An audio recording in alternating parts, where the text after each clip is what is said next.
and has been in the hands of Muslims in one meaning. From one angle, it's for the last 1400 years has been interrupted practically only during the Crusades, with the restrictions that we know about under Israeli occupation. But in general, the place is meritorious, extra meritorious, and Alhamdulillah Rabbil Alameen, it's a blessing to be able to come to the mosque. And in fact, this is an invitation, for people from all over the globe to come. And usually I say this is really our first direction of prayer, our Qibla, first Qibla, and Muslims prayed in the direction of Jerusalem, Bayt al-Maqdis, for 16 or 17 months, and that's exactly what has been mentioned in the hadith. Your first Qibla is your first concern, and that's exactly the position.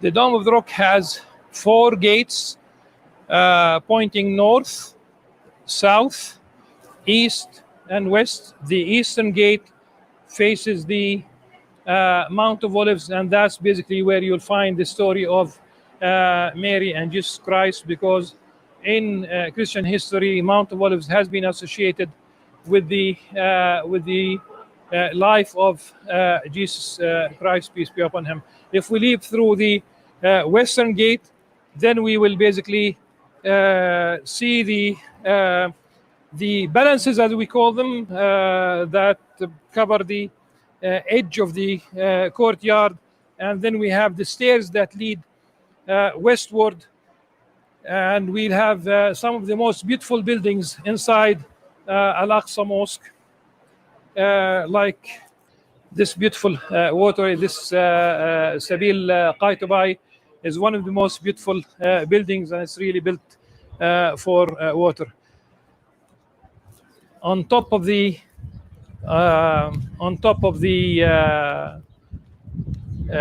wall, basically in the western part of the mosque, we have Al-Ashrafiyya school.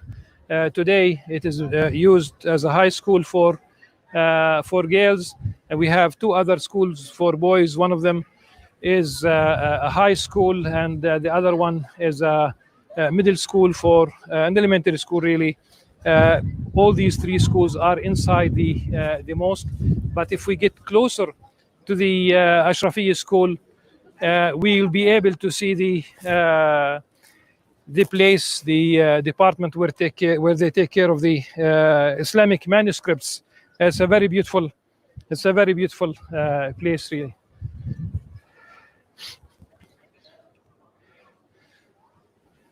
So this building is basically where the manuscripts are taken care of. Of course, today it's Friday and it is closed, but it's very important for people who visit Al-Aqsa Mosque to see the manuscripts that they are taking care of. In fact, we have ancient copies, of course, of the Quran. This should be expected. We have a copy of Imam al-Ghazali's Ihya Ulum al-Din, the Revived Islamic Sciences. This is my own personal interest, but also it reflects the fact that Imam al-Ghazali, like many other scholars, he spent time inside Al-Aqsa Mosque, and he lived in the rooms on top of the Gate of Mercy, Bab al-Rahma, or it is usually described as the Golden Gate in English, in the eastern part of the mosque. In this beautiful building in the south western corner of the higher plateau of the courtyard near the Dome of the Rock, we have the Dome of the Grammarians, and from Qub al-Nahawiyya, and from its titles, from its name, they used to teach grammar. Today, the acting chief judge, is his office is in this particular building.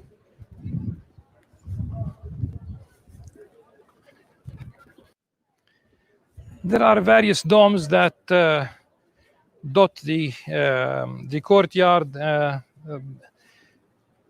on this level, but also in the northern part of the mosque. This particular dome is called the dome of the chain, and probably it was used as a model for the architects before building the actual dome of the rock. Very beautiful structure, open as you can see from all sides.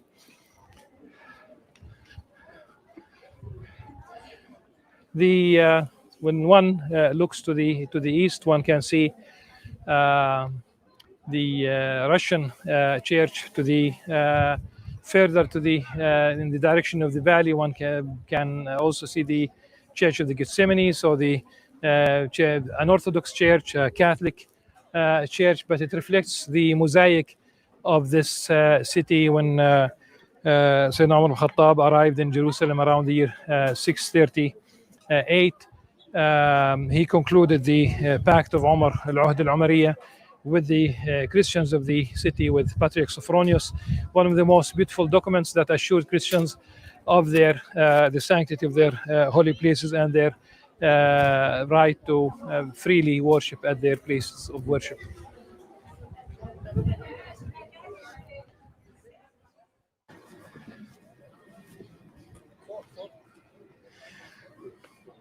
We are facing Mount of Olives at this stage.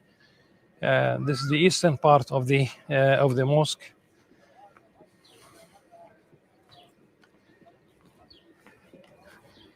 And right in front of us, at an angle, we can see the Bab al-Rahma, Bab al-Tawbah, or the Golden Gate, as sometimes they refer to it in English.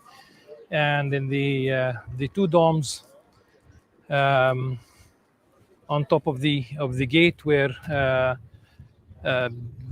these are the two rooms where the oral narratives that Imam al-Ghazali lived in these rooms, and he does refer really to prayers when he in Ihya Ulumuddin, the Revival of Islamic Sciences, he refers to the extra prayers, the nafila.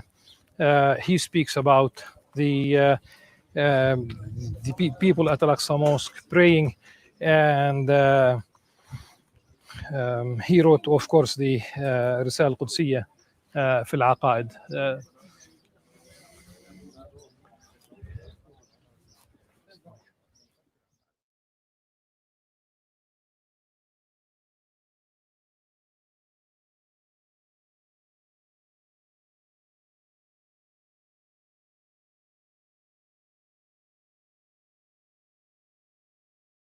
Welcome to Palestine Expo 2020 online. أهلا وسهلا فيكم بمعرض الدبكة الفلسطينية لسنة 2020. Welcome to Palestine Expo 2020 online.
SamAbuali.com.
هكذا عرفتها انتربال.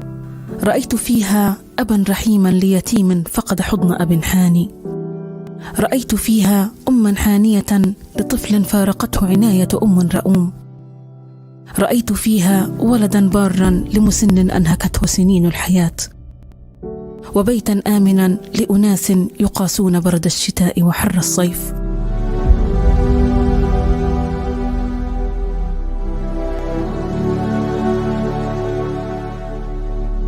على أرض فلسطين الصمود رسالة إنسانية حية كتبها الصندوق الفلسطيني للإغاثة والتنمية في حياة الكثيرين من الأطفال العاجزين عن العيش غيرهم من أطفال مجتمعهم.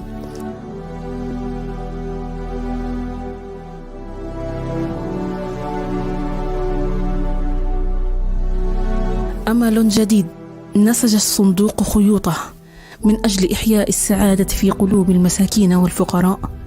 تعلمت على يديه أن الإنجاز الحقيقي في حياة كل منا هو ما يحققه الإنسان من أمل في حياة غيره، ليس ما يحققه في حد ذاته وحسب.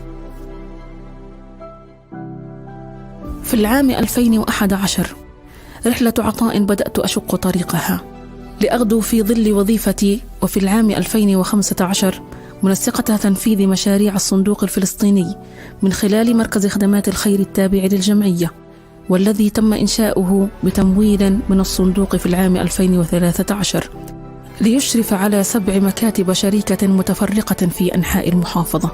ومنذ ذلك الحين والعزيمة والإصرار يرافقان خطوات متسارعة نحو تحقيق ما هو أفضل ورسم خطوط السعادة في حياة الضعفاء. هكذا عرفتها انتربال، وهذا ما تعلمته في مسيرتي في ظل عطائها. شكرا للصندوق الفلسطيني الذي جعل مني باب أمل وسعادة لا يرد مستغيثا. شكرا للجمعية الخيرية الإسلامية، فقد صنعت مني موظفا دؤوبا يسعى وراء الحلم بحياة فضلى لكل يتيم أو فقير بائس.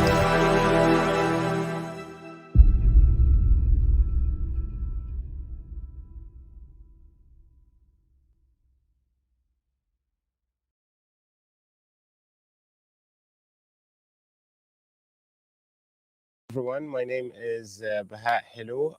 I'm Palestinian. I was born and raised in the town of Bethlehem in Palestine.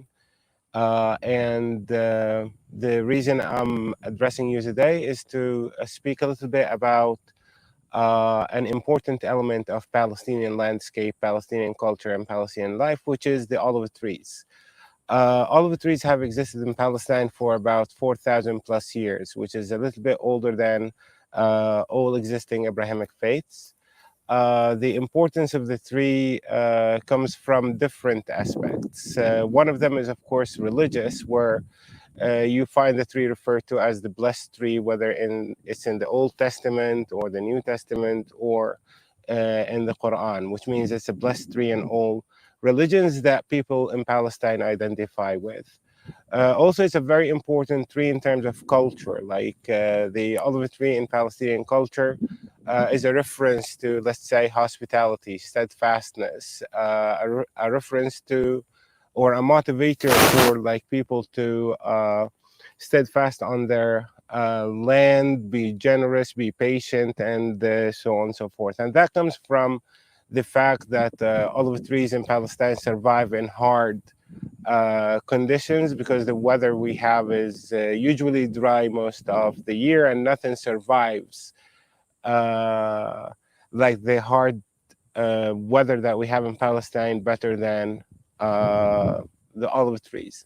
Also, olive trees in Palestine represent like a very important role in the economy that has existed in Palestine for a long time.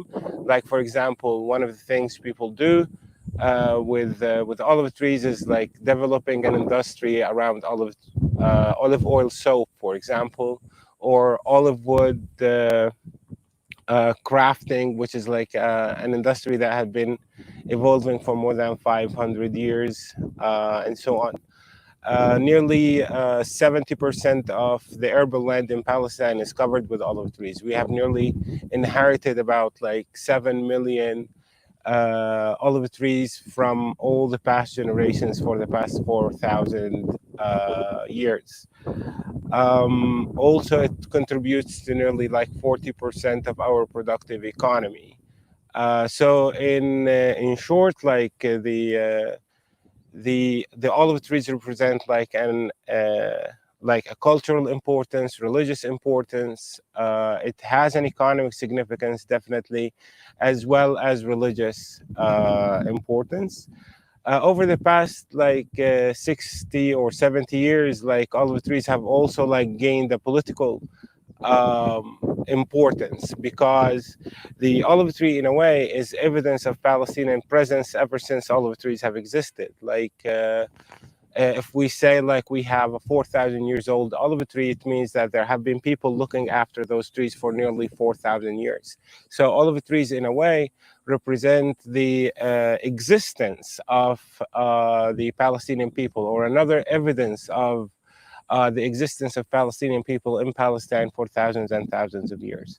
Now, despite of the different significances that we have for olive trees, and despite of its importance, for the past 70 years, we found ourselves in a way witnessing the ongoing destruction of that aspect of Palestinian lives.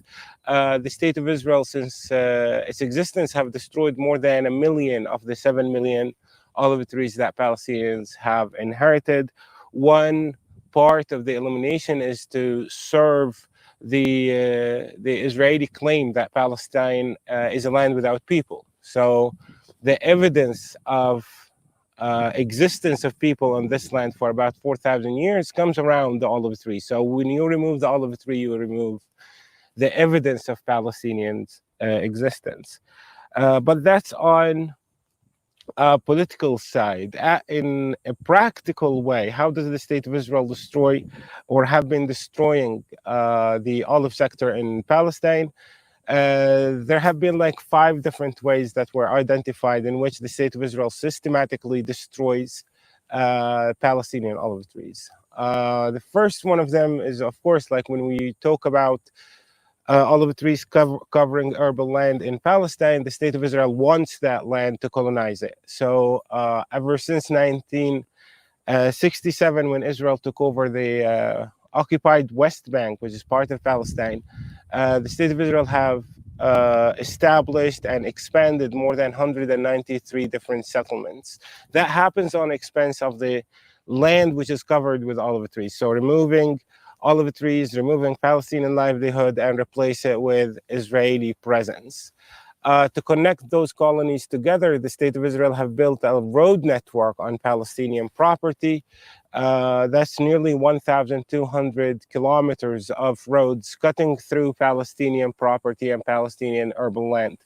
To know what was there before the road, all what you need to do is to look on both sides of the road. If you see olive trees, it means Israel have destroyed olive groves in order to facilitate the movement of Israeli settlers and Israeli soldiers throughout the West Bank. And thousands of olive trees were destroyed in order to enable the state of Israel to expand that network of roads. It's important to mention that those roads are inaccessible for Palestinians freely. Like you have to go through Israeli checkpoints to get on those roads. So imagine you belong to a family from which the state of Israel stole land and destroyed it and installed the road on it, and then they come in and prevent you and your family from stepping a foot or driving on those roads. Nearly 1/3 of the Israeli road network that is paved throughout the West Bank is banned for Palestinians to have access to those roads, including the families that own the land that Israel has destroyed. So through expansion of colonies, through expansion of Israeli roads, the third way the state of Israel have managed to destroy like hundreds of thousands of olive trees from Palestinian families is through building and expanding what they call the security barrier, the Israeli apartheid wall that is built on the property of Palestinians throughout the West Bank, separating families from 13% of their property on the other side and destroying the olive trees on which the road was installed, or the wall was installed. It's needless to mention that the Israeli wall is ruled to be illegal, and according to the International Court of Justice, it has to be dismantled, and families that sustain losses because of it must be compensated. And of course, like any other legal demand from the state of Israel to stop the destruction of the state of Israel, that demand or that rule was also ignored by the Israeli authorities. The fourth way of destruction of olive trees is through Israeli military operations. Like the state of Israel has installed in the West Bank more than 200 different like military bases and military training facilities throughout the West Bank. If there are olive trees on those spots, the state of Israel would destroy those trees as well. Regularly, we use about 10,000 olive trees because of Israeli settler violence. Like Israeli settler violence targeting olive trees happens year in, year out. And we lose nearly 10,000 olive trees on average because of Israeli settler violence. Of course, that violence takes place in areas under Israeli control, which is usually Area C. When Palestinians complain to Israeli authorities about the destruction of their olive trees, Israeli authorities do not take that destruction seriously, which encourages more settlers to do more harm to Palestinian farms and to olive trees in general. It's important to mention that in one of the studies done by an Israeli human rights organization, they found out that the Israeli authorities ignore up to 93% of Palestinian complaints about destruction of olive trees. 7% get follow-up, and 0 is the number of Israeli criminals that were arrested by the state of Israel for destroying olive trees. So in the end of the day, like the way the state of Israel destroys olive trees is not very different from destruction of Palestinian life as we have been experiencing it year in, year out for the past 70 years. And that destruction comes hand in hand with Israeli rule over Palestinians. It's something that destruction of olive trees and destruction of life, as we have been witnessing it for Palestinians over the past 70 years, have been so normalized in Israeli culture, in Israeli politics, in Israeli management of the land of Palestine. For how long will this destruction go on? It's needless to say that as long as the state of Israel is in control of the fate of the Palestinians, they will continue to destroy the lives of Palestinians. The state of Israel is interested in every piece of land that is owned by any Palestinian family. Like there has not been a month passed since 1948, since the state of Israel was established in Palestine, where a Palestinian family did not lose land for the state of Israel. The state of Israel would confiscate and steal your property under so many different regulations. Doesn't matter what the regulation that the state of Israel uses, the outcome of that is usually a Palestinian family losing access to their property and their property being declared as state property for the state of Israel. So in order to encounter some of the Israeli attempts to confiscate property from Palestinian families, we help Palestinian families plant their land with olive trees, simply because those are the trees that fit perfectly to whether it's the natural weather or the political weather. Let's say the natural atmosphere in Palestine or the political atmosphere in Palestine, in the sense that it doesn't need so much water. So Israel denial of access to water resources becomes something that we can work around. The state of Israel uses regulations that would get the state to confiscate any piece of land that is not cultivated for a certain period of time. Of course, the state of Israel imposes restrictions that end up preventing you from cultivating your land, and then confiscate your land for not being cultivated. Like, for example, when the state of Israel builds a wall between you and your property, they will confiscate your property for being neglected or abandoned, you know? Even though, like, the reason your land is abandoned is because of Israeli politics. They prevent you from having access to water, for example, and water is very important for land cultivation.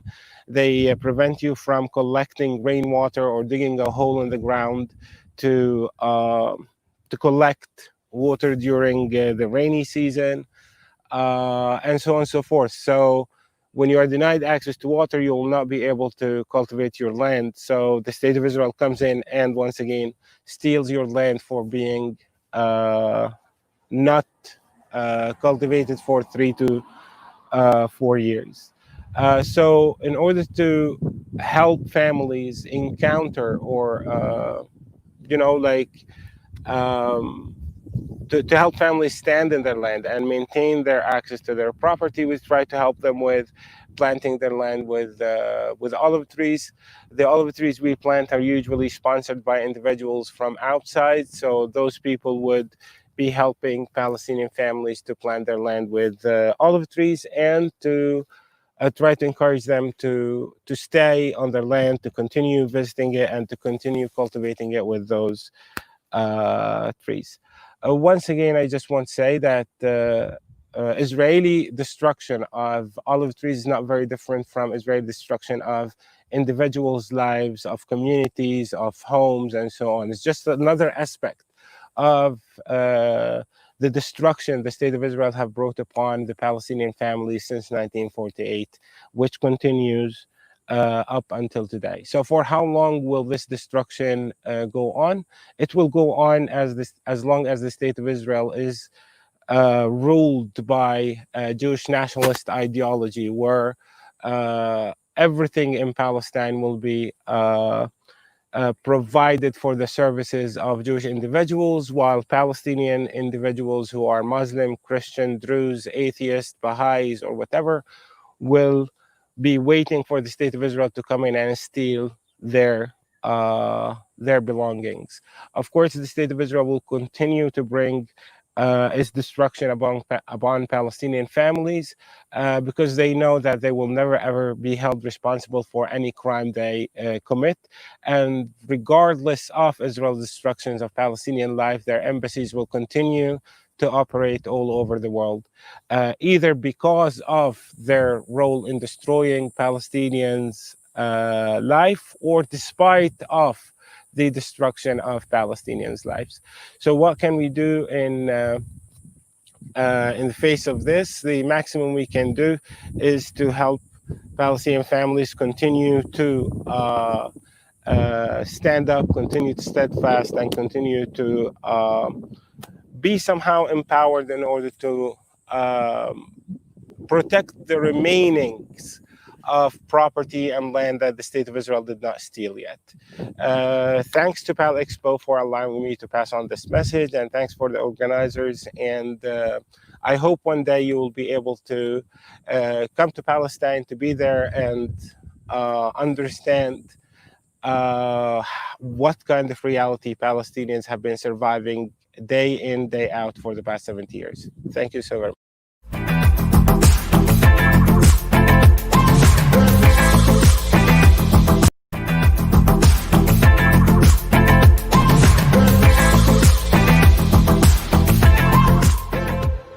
How are you? I'm Aziz Absharak. I'm a Palestinian from Gaza Strip, living in Dublin, Ireland. Today I'm gonna play with my instrument, Al-Qanun. It's a Middle Eastern instrument. It has 72 strings. I'm gonna play some Palestinian traditional music, so I hope you enjoy.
بداية لو بدنا نحكي عن ياسر فياسر باعتباره بحر واسع. To start with, Yasser was someone with a very interesting personality. Yasser was born on the 31st of October 1987 in the Shajaya camp. 1987 ولد في حي الشجاعية في مدينة غزة. كان عمي الأكبر كان يجي كل فترة وفترة كان يجي. My uncle used to regularly visit us from Saudi Arabia. He used to love Palestine. When he was to visit, he would ask us, "What gifts do you want them to bring you?" And every one of us has something special they wanted. Yasser would constantly ask for a camera, and anyone that had a camera at his young age was something quite extraordinary. شغلته المميزة اللي مثلا بحب هو يعني يكون فيها مميز عن غيره. ياسر كان سبحان الله يعني طلبه الدائم اللي هو عبارة عن كاميرا. كان بطلب اللي هي الكاميرا الصغيرة، وكان اللي بيحمل كاميرا في السن هذا وفي الفترة هذه كان إشي بالنسبة له كبير وإشي عظيم. انتقل ياسر من فترة الحياة الجامعية لفترة العمل في مجال الصحافة. كان سبحان الله داخل المجال هذا عن حب وعن شغف وعن هواية، يعني لا إنه مثلا تطوع مثلا في مؤسسة وتم قبوله بعد فترة. Yasser's postgraduate life was in journalism, which was his main passion and love.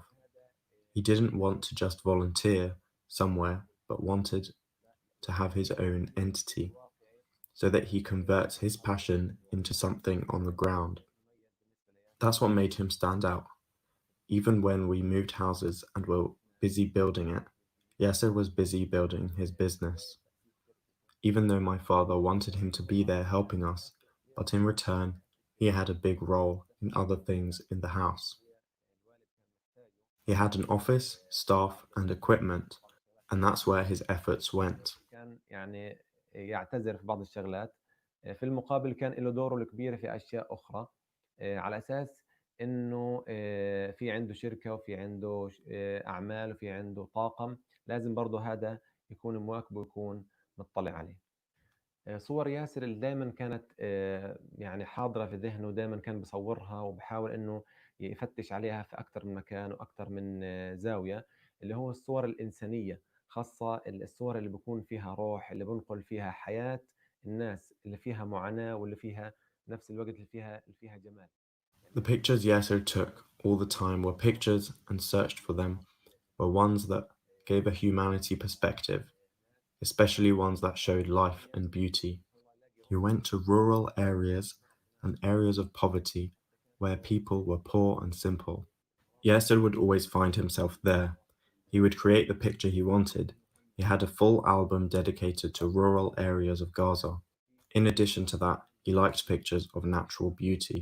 He was one of the first people in Gaza to purchase a camera drone and tried to take pictures of Gaza no one had taken before. This was an achievement for him. طريقة جمالية، طريقة غير عن أي حدا بصورها بصورة تقليدية. هذا بالنسبة له كان مميز. في 2014 في الحرب اللي كانت على قطاع غزة كان ياسر. During the 2014 offensive against Gaza, Yasser looked for pictures that showed life and humanity. Even after he died, a civil defense officer said that I have never met anyone as courageous as Yasser. He met us during the 2014 conflict in a danger zone just to capture the moment. A girl called Bisan Tahar was leaving her house. Yasser was after scenes like this. He liked his shots to stand out everywhere. ظاهر في حرب 2014 لحظة خروجها من بيتها، فهذا كان ياسر يعني بدور عليه وبحاول انه يكون هو صاحب العدسة اللي لها لمسة ولها بصمة في كل مكان. يعني لو استعرضنا ألبوم الصور اللي كان يصوره ياسر في حياته المهنية، كان بيجمع بين شغلتين اللي هو الحب والجمال، وفي نفس الوقت الفقر والحياة المهمشة اللي بعيشها جزء من سكان قطاع غزة.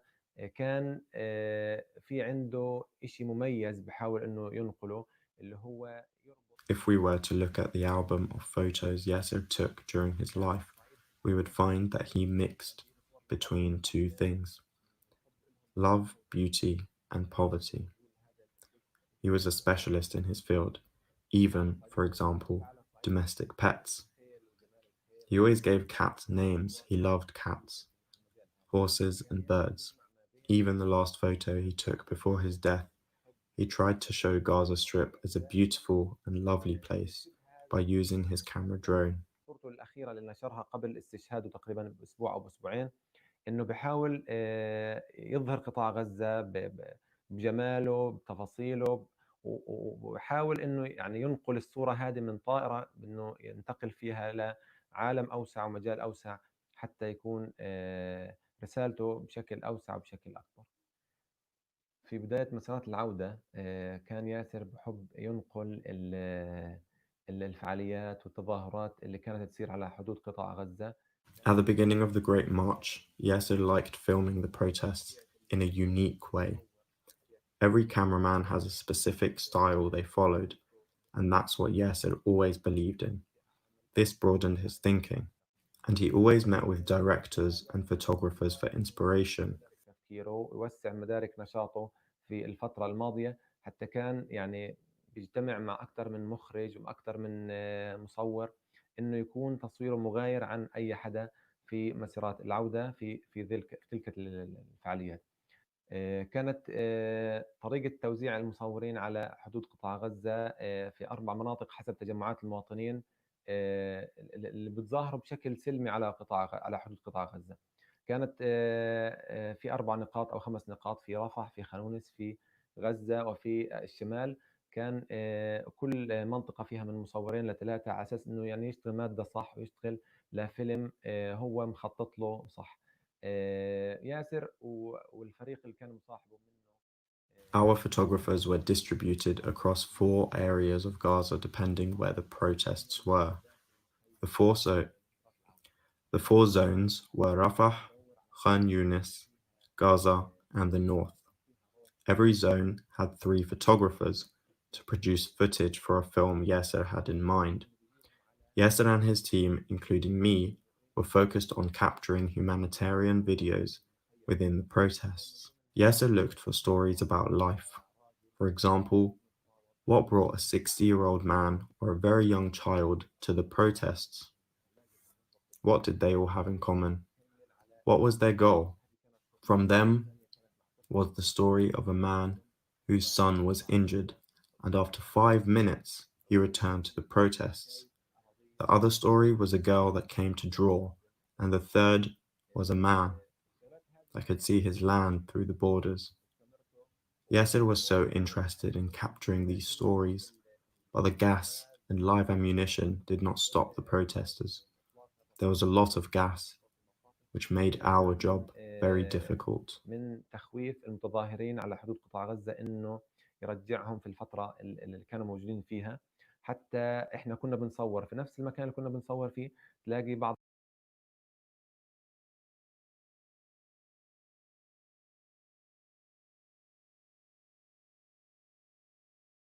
Welcome to Palestine Expo 2020 online. أهلا وسهلا فيكم بمعرض الدبكة الفلسطينية لسنة 2020. Welcome to Palestine Expo 2020 online.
www.abouali.com.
How are you? I'm Aziz Shark. I'm Palestinian from Gaza Strip, living in Dublin, Ireland.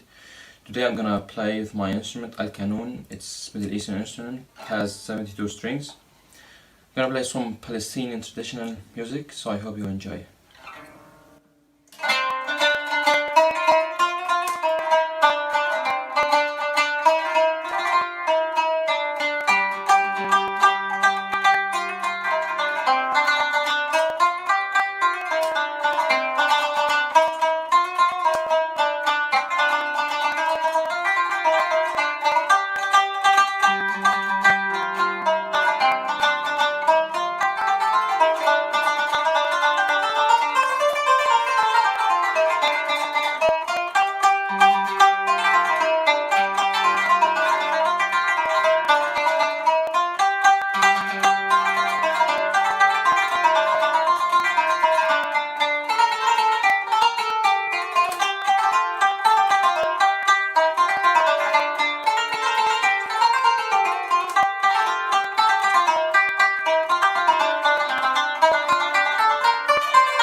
فلسطيني، أنا اللي اسمي يكفيني، أنا الصامد على أرضي ورافع للسما جبيني. فلسطيني فلسطيني فلسطيني فلسطيني، أنا اللي اسمي يكفيني، أنا الصامد على أرضي ورافع للسما جبيني. فلسطيني فلسطيني فلسطيني ويا نيالي عزيز وراسي بالعالي، وحب بلادي طوالي بدمي وبشراييني. فلسطين ولهون وبس عمودي هالوطن ينمس، أنا روحي فدا للقدس لبي لو تناديني. فلسطيني فلسطيني أنا اللي اسمي يكفيني، أنا الصامد على أرضي ورافع للسما جبيني. فلسطيني فلسطيني.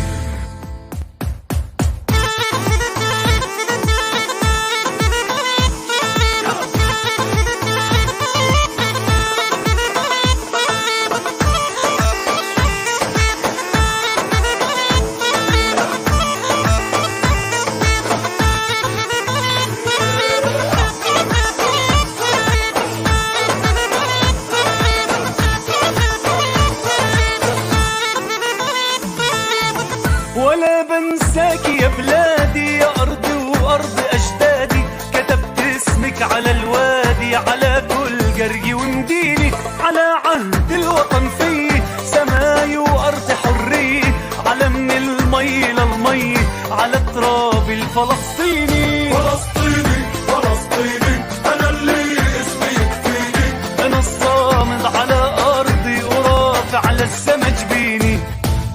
فلسطيني يلا.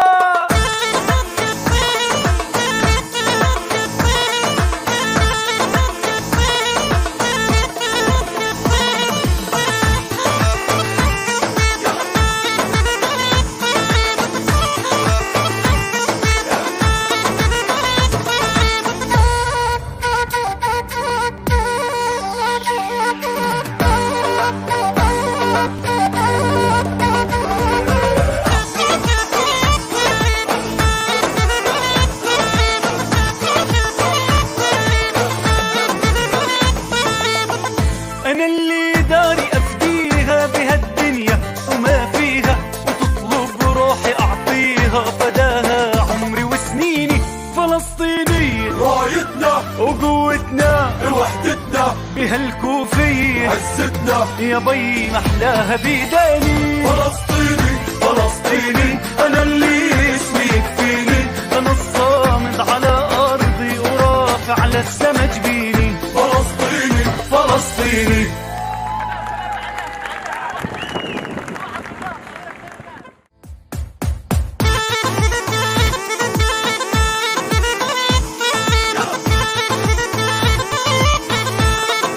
Welcome to Palestine Expo Online. يا بنت كنعان بنت كنعان، رشيها الدار بريحان بريحان، يلا تنغني ألحان بهالقعدة الشلبية. يلا نتلاقى سوا قعدتنا فلسطينية، والهوى محلى الهوى علشانك يا صبية.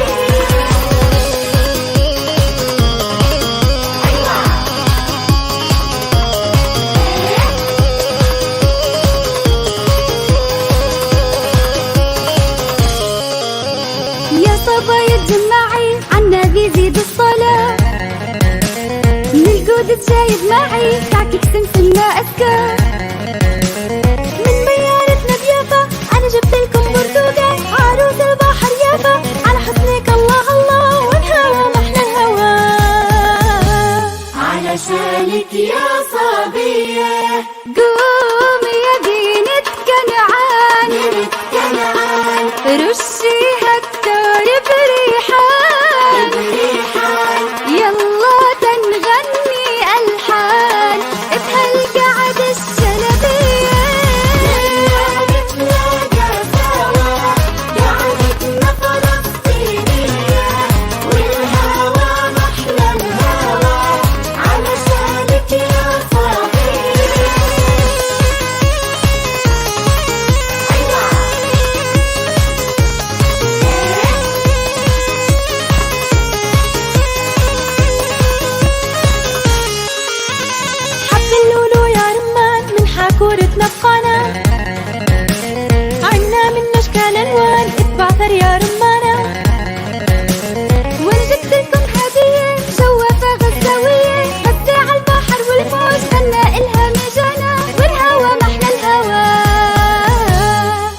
عشانك يا صبية.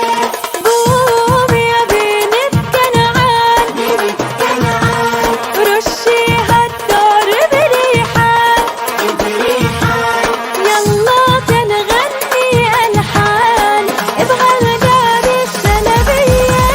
يلا نتلاقى سوا قعدتنا فلسطينية، والهوى محلى الهوى علشانك يا صبية.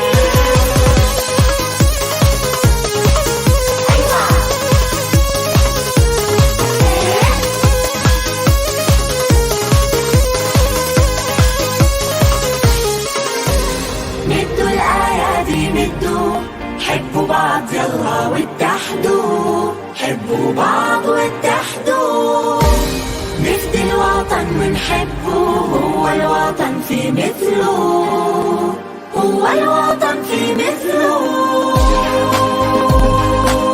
يلا يلا يلا مدوا الأيادي مدوا، حبوا بعض واتحدوا سوا، بنحقق كل الأماني، نفدي الوطن ونحبه، هو الوطن في مثله، ونألف له النشيد ونغني له الأغاني.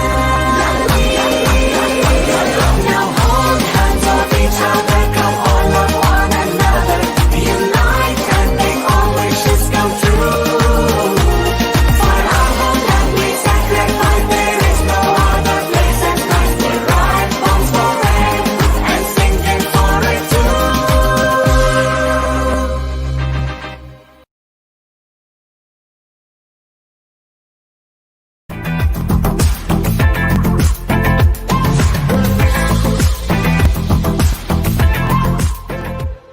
How are you? I'm Aziz Shark. I'm Palestinian from Gaza Strip, living in Dublin, Ireland. Today I'm gonna play with my instrument Al-Qanun. It's Middle Eastern instrument. It has 72 strings. I'm gonna play some Palestinian traditional music, so I hope you enjoy.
Hello everyone, Assalamu alaikum. My name is Zamzam Ibrahim and I will be sharing this session today.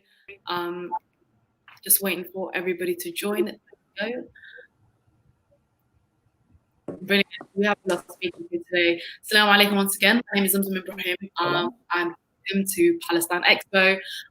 Today's session I'll be sharing is on the Black Lives Matter movement and Palestine, connecting the two struggles. And we are joined by some incredible guests today. I'm going to start with Chief Mandela, who's just joined us. Chief Mandela is the chief of the Maziwi Traditional Council and is the grandson of our former president, Nelson Mandela. He's serving as an MP in South African Parliament. Do you want to say salam? Assalamu alaikum, how are you? Thank you very much for joining us. We also have Sinyaka Bryant joining us. Sinyaka Bryant was trained by the Labour Community Strategy Centre, where he worked in the Bus Riders Union and Frontline Press Projects. Sinyaka's ideology is rooted in Pan-Africanism, anti-imperialism, and internationalism. Assalamu alaikum, Sinyaka. Wa alaikum salam. Thank you for having me. And we're also joined by Professor Hatim Bayzan, and he is a professor and a co-founder of the Islamic Law and Theology of Zaytun College. He is also a lecturer at the University of California in Berkeley. Assalamu alaikum. Wa alaikum assalam. So I'm just going to turn my microphone up because I can barely hear you guys. Okay, so the setup for today, inshallah, is going to be we're going to give our renowned speakers the opportunity to give us a presentation for 10 minutes. Then there will be an opportunity for a Q&A. I've been told to remind you guys that you can ask in your questions on Twitter, on Facebook, and on YouTube, which you can find links at the Palestine Expo. So we'll be taking those after the sessions, and I will also have the cheeky opportunity as a chair to ask my questions as we go on. I think I wanted to start by saying actually this how incredibly important this topic is, and how to me it's always been pivotal to read our Palestinian activism through a anti-racist framework. And so it's an incredibly important opportunity. So if you see my head down through the session, this is me also learning along with you and writing things down, because I think it's an incredibly opportunity today to really get some clarity and ask some questions and strengthen our movement. So without any further ado, I'm going to start off, inshallah, with Chief Mandela. Thank you, and good afternoon to everyone and the audience that's been able to join us for the Palestinian Expo. Dear friends, colleagues, and comrades in the struggle for freedom, justice, and peace, I bring you greetings from our beloved country, South Africa. We meet at a critical junction in history where the world is in crisis. The crisis is not Corona or COVID-19. The pandemic is only exacerbating or accentuating the deep-rooted crisis of conscience that humanity faces as a collective. After 500 years of slavery, the home of the free and the land of the brave faces its greatest crisis as the shackles of defiance are broken and our brothers and sisters are saying enough is enough. Down with racism, down with discrimination, and down with bigotry, down with inequality, and down with institutionalized poverty, and down with hypocrisy. The question is, are we going to make it count this time, or will the crisis conscious lull us back into sleep as it has done generations after generations since the generation of Martin Luther King and Malcolm X and the civil rights movement of the 1960s? Sometimes through apathy, sometimes through gross materialism, but mostly because we forgot what it means to be your brother's keeper. In 1948, they came for the Palestinians and the world was silent. They split the bellies of pregnant women, raped, plundered, and maimed and terrorized villages after villages, towns after towns, driving them out of their homes and laying siege to their lands. The world was silent. Then they came for Kashmiris and the world was silent. They staged coup after coup and regime change after regime change in Latin America, and the world was silent. They invaded Cuba and still blockade it to this day, and the world remains silent. They bombed Iraq to smithereens, and it didn't matter. They bombed Afghanistan, Syria, Libya, Yemen, and mangled bodies of little children. Didn't matter. Now they are about to wipe out of history Palestine from the map, and we have to decide, are we going to make it matter? Are we going to allow them to take away 50% of Palestinians' arable land and food basket of Palestine? The unity of the oppressed people of the world and the victims of ethnic cleansing, genocide, crimes against humanity is born not of expediency or convenience. It is born of the principle of international human solidarity. It is born of our collective experience of bondage, occupation, victimization, and trauma. It is born of our resilience and commitment to freedom, justice, and equality. As South Africans, we walked this path of occupation, state repression, land grabs, and dispossession for more than 350 years. Our experience mirrors that of the Palestinians as the racist apartheid regime came to power in 1948 that saw generations after generations rise in rebellion and protest. They killed us, they incarcerated us, and they drove many of us into forced exile. For decades, the two apartheid states, South Africa and Israel, cooperated. They were bolstered in their cooperation by generous support from the USA and UK governments and other Western powers. The generation of the 60s in South Africa took up the armed struggle in the face of rising state brutality and repression, led by none other than our Commander-in-Chief, Nelson Rolihlahla Mandela. The generation of the 70s, and especially the youth of the 1976, stood up to face state repression and paid a heavy price, just as the student protest of the 80s and 90s rendered South Africa ungovernable. In all of this, we're fortified by the unity of the oppressed in the mass democratic movement, the external resistance and armed struggle and mammoth role played by the Free Nelson Mandela campaign and the global anti-apartheid movement, mobilizing on every continent for our freedom and liberation. So when I'm asked about Black Lives Matter, supporting the Palestinian struggle, I'm telling you this is not an academic question. The name George Floyd is now on everyone's lips, but I tell you that when Mike Brown put the struggle of Black folks back on the agenda in 2014, Palestinians were already offering support and advice to protesters on how to deal with police violence and brutality.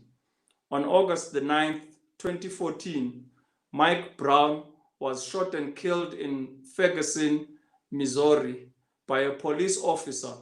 His murder and the lack of an indictment against his killer highlighted the epidemic of police brutality and militarization against Black communities in the USA. Mike Brown lifted the Black liberation struggle into the public eye again.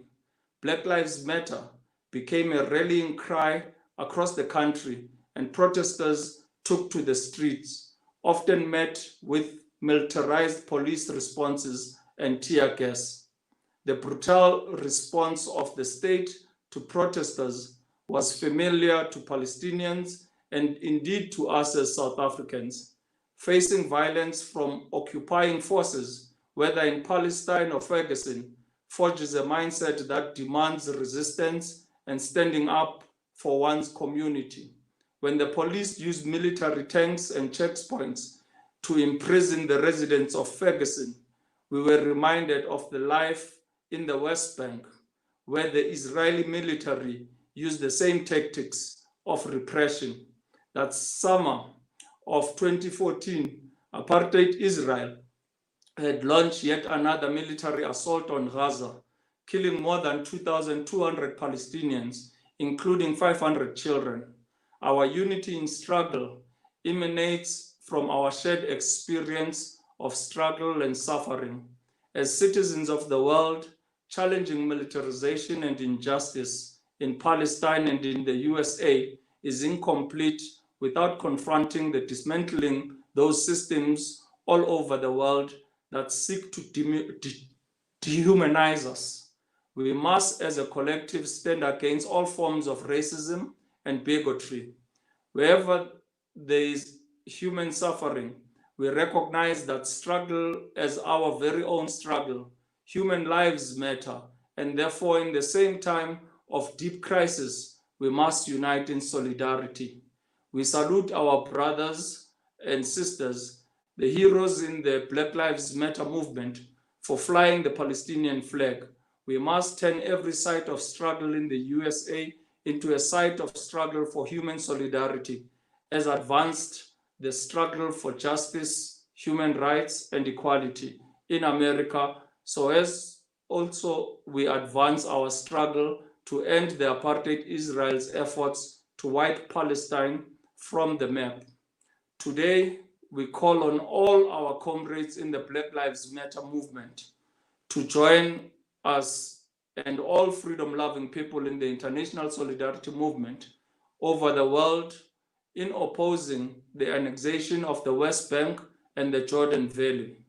We call for an immediate isolation of apartheid Israel, just as the world united to isolate apartheid South Africa.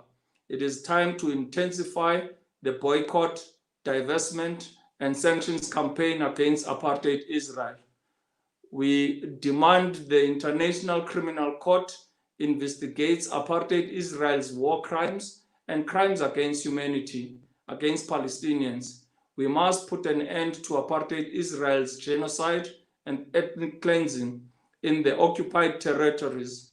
At this time of profound crisis in the world, we must ensure that the voice of Palestinians suffering under the Zionist occupation is not muffled or stymied. The death, suffering, and agony gripping the world today has been the daily lived experience for millions of Palestinians living under Zionist occupation and millions more languishing in exile. We must not relent and we must not falter. We must, like the father of our nascent democracy, President Mandela, say and rally all the world to say, I quote, "The struggle to liberate occupied Palestine is our life," close quote. We, as the freedom-loving people of the world and the global South in particular, must say with one voice that we will continue to struggle for freedom until Palestine is free. We therefore call on all South Africans and our government, in particularly as led by President Cyril Ramaphosa, to use our position as the chair of the African Union and its membership on the UN Security Council to exert pressure and mobilize all and sundry to stop the illegal annexation of the West Bank and the Jordan Valley. We call on the people's movement in South Africa, Africa, and all over the world to rally behind the struggle for Palestine and to cooperate in the campaign against apartheid Israel's effort to wipe out Palestine from the map. We are therefore reminded today, comrades and brothers and sisters, of the words of our hero and global icon for human rights, justice, and peace for all, Nelson Rolihlahla Mandela, who said, I quote, "Having achieved our freedom, we can fall into the trap of washing our hands of the difficulties that others face.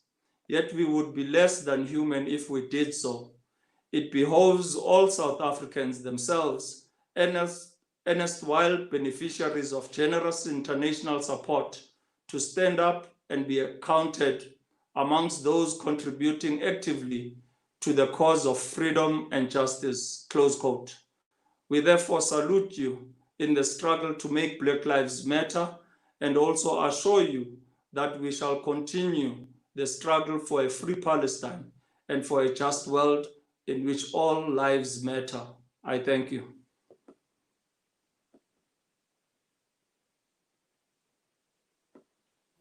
Thank you so incredibly much. I think that was important distinctions and highlighting the importance of international solidarity. I think I'm going to go straight to Professor Hatim Beyzan. Thank you. Yours. It's a pleasure. Assalamu alaikum, and pleasure to be with everyone. I'm speaking here from the United States, from Berkeley, California. And I always would like to remind listeners and everyone around that I'm speaking from the land of the Ohlone people. This is the land of the indigenous Ohlone people that has been settled and colonized. And we would be remiss if not to centralize the cause and the history and the struggle of the indigenous population. So speaking about Black Lives Matter in Palestine, I would like always to caution people not to use the comparisons as a way to almost engage in victimization Olympics, that our cause is more painful than others. Each cause in its own history, in its own dynamics, has specificity. If there is a comparison, we compare notes to what atrocities has been committed, but more importantly, we compare notes of how to resist, and where are our successes, and where are the meaning of our narratives, and what are the stories that we narrate with each other. So I would caution anyone that engages in the comparisons to set the comparisons aside in thinking that we have suffered more than you, and actually look at trying to write our own narratives and our own history that is actually commensurate with each other. And this history has to be looked upon from a long lens. Palestine is facing a settler colonial project. And to understand settler colonialism, this is a 500-year project that has unleashed violence, that have unleashed all types of transformation around the world. And for us to understand the settler colonial project, we have to understand it was centered on 6 different axles. One, it was immediately global, meaning it covered the totality of the globe. Second, it actually connected military-industrial complex, the form of modern capitalism, pernicious capitalism, exploitation of resources, extracting raw material, and reshaping the world that we experience. Third, it is infused and structured around racism in a divide and rule tactics. So wherever the colonial project went, it structured racism, it elevated whiteness as an ideological structure, and put together a scheme of racial hierarchy that is still at the foundation of the world today. It is not surprising that one of the most widely used creams in the world is Fair and Lovely, literally asking people to burn their skin so they would actually be accepted as a human. And the modern transformation of the world through the modes of media, of Hollywood, of all these media productions that elevate whiteness as the direction for all of us to achieve, that is part of the colonial enterprise that is still with us. Fourth is genocide, multiple genocides, both genocides in Africa, genocides in Latin America or the Americas, genocide in Asia. And in here, we need to make the connection. It's not surprising that people are taking down the monuments of individuals and figures that have been celebrated for their genocidal accomplishment. Cecil Rhodes, his statue, he's a person that has committed multiple genocides. Christopher Columbus, multiple genocides. The Confederate monuments, all these were an attempt to try to reconfigure the public space, in essence, to glorify and elevate individuals that have been committed to genocide and really were infused in it. And when we speak about genocide, I know that some individuals often jump in and critique whatever looting that took place and burning. And let me be very clear that the looting that have taken place for 500 years is right now present in all the museums that is in the global north. You can't go to the British Museum or the Louvre in France or any of the museums except you're actually going to the den of thieves that have actually collected what they were pillaged from all over the world. So we need to remind and have a discourse about what is looting and who's looting who, not in essence to have a theoretical argument, but actually to have a real argument and real discussion about how a certain particular type of thievery and pillaging have continued to be unabated. And therefore, when we speak of Zionism, settler colonialism in Palestine, the whole question of annexing the West Bank, we have to speak about pillaging, stealing, and taking land, indigenous Palestinian land, for another settler colonial project, which is Zionism. So we need to constantly remind them of this systematic genocide. Often as Muslims and as individuals of Southern Hemisphere, we're being often asked about violence. And I always respond, I said, if it was a competition or World Cup of violence, the Southern Hemisphere would not even qualify to the round of 16, considering all the violence that has been systematic, mechanized, and completely genocidal. So that's very important. The next item 5 is the enslavement, which took 30 million Africans from their homelands and brought them in the hulls of ships and transformed them into the Americas. That's something that at the core of the building of America today and the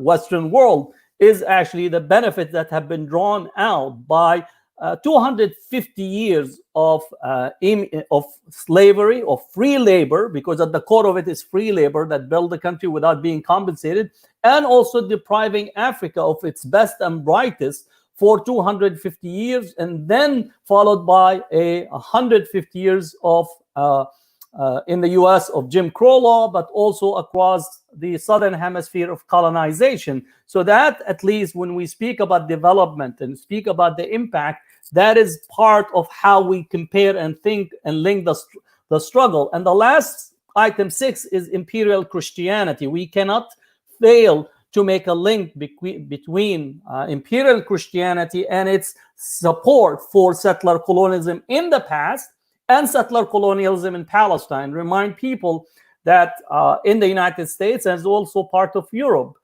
this notion of preparation for the second return, where the Christian coalition supports the Zionism, not for the love of the Jewish person or the love or hate of a Muslim person. It is actually preparing the landscape for the return of Jesus, the second coming. And in this, both Arab, Palestinians, Muslims, and Jews are actually supporting actors in a theater piece that the Western world wants to birth into the world. So we need to remind people of those elements in there, that actually imperial Christianity, and I would say generally also religion, that often gets to be deployed in these imperial projects. So we need to be aware of those dynamics that takes place. So as I want to move into the solidarity specifically, I need to actually inform that on September 4th, 1964, Malcolm X visited Gaza. And this is very important to think about. Why would Malcolm X, coming from the halls, not only of the ships, but the halls of the prison industrial complex here in the United States, visit Gaza? Because it was understood that what the Palestinians were facing was a settler colonial project. And what he was looking at is how to actually engage in a liberation struggle. And this is very important, that he wanted to bring the Black liberation struggle into a human rights struggle and connect it to the struggle. And after he finished from Gaza, he went and toured other parts of Africa and was part of the Organization of African Unity. Meaning the struggle for liberation in the New World has always been connected to the struggle against colonization and settler colonization in the Southern Hemisphere. The fact that some liberal forces in the West are only interested in saving trees, but not liberating the trees and the people that plant the trees is something that we have to be challenged. And I would say, and I think yesterday we had a massive rally in here. Someone actually said, if it was a dog that somebody had put their knee on the dog for 8 minutes and 46 seconds, the whole Western world would have erupted. All of the liberal forces, all of the conservative forces. But because it was George Floyd, a black man, where a black body is destined to be actually subject to elimination and erasure, now we have the contestation. When we say Black Lives Matter, immediately somebody says all lives matter. That statement of retorting back all lives matter is an erasure that is 500 years in the making, because for the past 500 years, Black lives did not matter. For the past 500 years, indigenous people's lives did not matter. For the past 500 years, Southern Hemisphere lives did not matter. For the past 500 years, the labor of many of the people in the Southern Hemisphere have built the wealth and continue to actually hold the global North on its shoulder. So when we look at the poverty, when we look at the disease, when we look at the death that is taking place still in the Southern Hemisphere, it is a direct result and a direct connection to this 500 years of dispossession that did not end and continue to be organized and reformulated in the contemporary period in ways and designs that continue to actually make wealth, that continue to actually use the commodified bodies of the global South, of people in Africa, people in the Arab world, people in Latin America, and in other places, in order to actually make wealth and expand the well-being or hold the well-being of those in the global South and the global North. So when we think about the connection between the Black Lives Matter and Palestine, it is that symbol right now that actually is making a connection for a new horizon of a future where actually we could resist in order to transform the world that never included us as part of it. So that is the struggle that we are speaking about. The last thing I want to say is the following. In the United States, many of those who have connected the struggle really developed in the 60s and then really solidified the solidarity between each other during the anti-apartheid movement. So I would actually credit the ANC, Nelson Mandela, and the work that went around South Africa, because at the moment that we were leading the struggle or working to end apartheid in South Africa, Israel and its liberal allies in the United States, in the West, protected apartheid South Africa, protected Israel, and also demonized those of us from the Black movement, Black Power movement, from the Solidarity movement, demonized us in such a way in order to continue business as usual. The business as usual was a settler colonial business that is as usual. And today, the same forces that have reorganized themselves are demonizing the Palestinian struggle and demonizing the Black Lives Matter because they want to continue business as usual. They want to be selling death machines, a death economy, and a capitalist economy that does not work for everyone, continue to have the structure of racism, and continue to organize the society in ways and means that erases societies and erases people in totality. And I think this is the moment for us to understand this dynamic and strengthen our solidarity and make sure that we elevate and rewrite into history and rewrite into the present the future that we want to see, both for ourselves and for societies in general. Thank you. Thank you so much, Professor. That was a very insightful and some very, very clear distinctions made.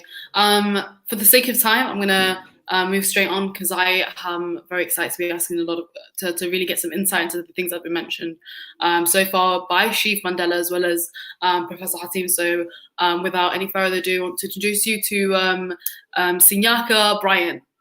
The floor is yours. Assalamu alaikum. Thank you for having me. It's an absolute pleasure. And free the land. You know, the free the land is It's the battle cry for the new African independence movement in the United States. And I know it's also a similar battle cry for Palestinians, because we're both national liberation struggles rooted against settler colonialism.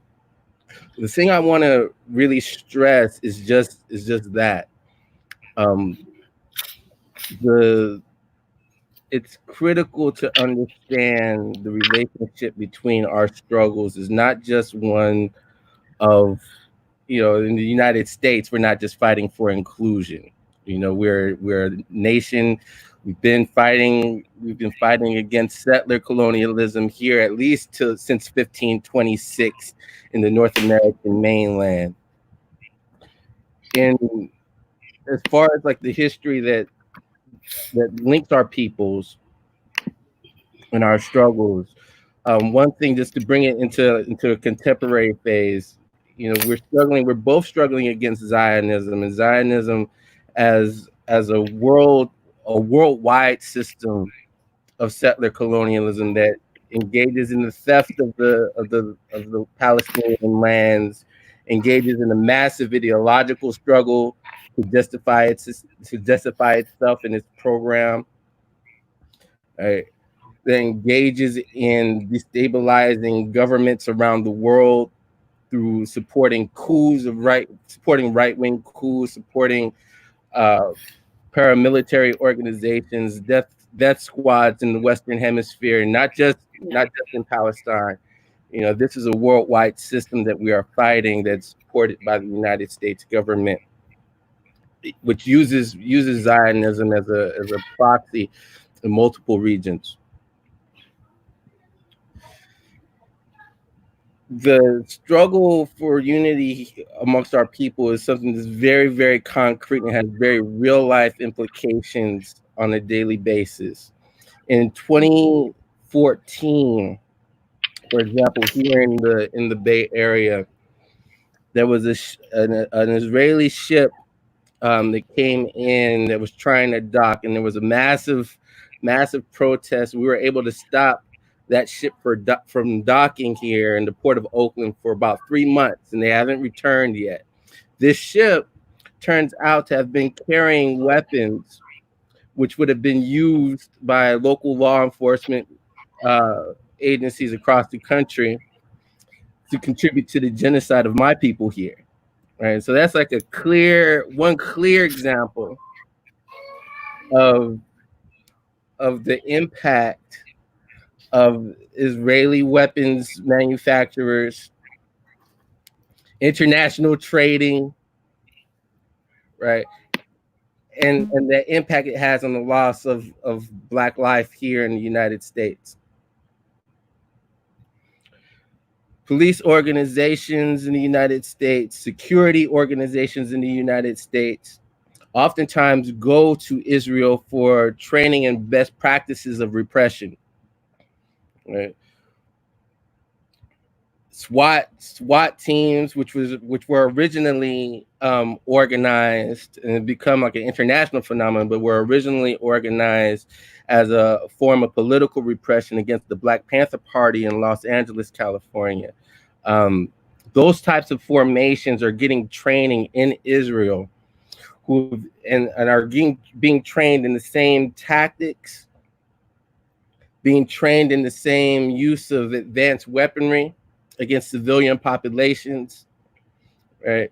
That the Zionist Israeli security forces use against the Palestinian people. These things are critical to understand. And so when we see in Minneapolis, when we see in Ferguson,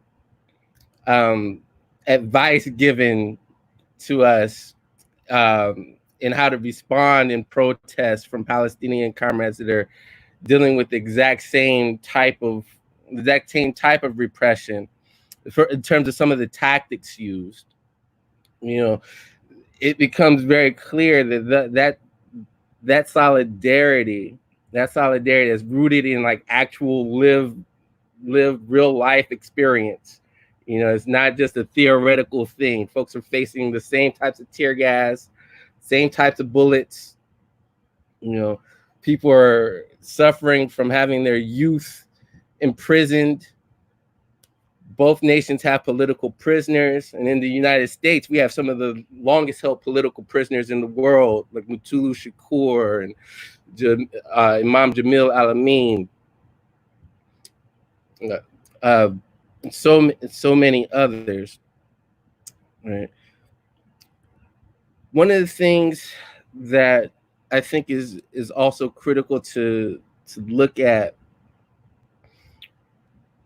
is that, one, the struggle against Zionism and the theft of Palestinian land and the Palestinian liberation movement is one of the key struggles in the world today. I mean, we're dealing with an active genocide, right? Thousands and thousands of people are faced with no access to clean water, the theft of arable land, and the United States is entirely complicit in this, allowing U.S. citizens to go to Israel and colonize the land, you know, and you know, just literally snatching people out of their homes, destroying people's homes, right? And we have U.S. citizens conquering this land and actively participating in the conquest of Palestine today. You know, it's not something that just happened in 1948. It's something that continues to happen, and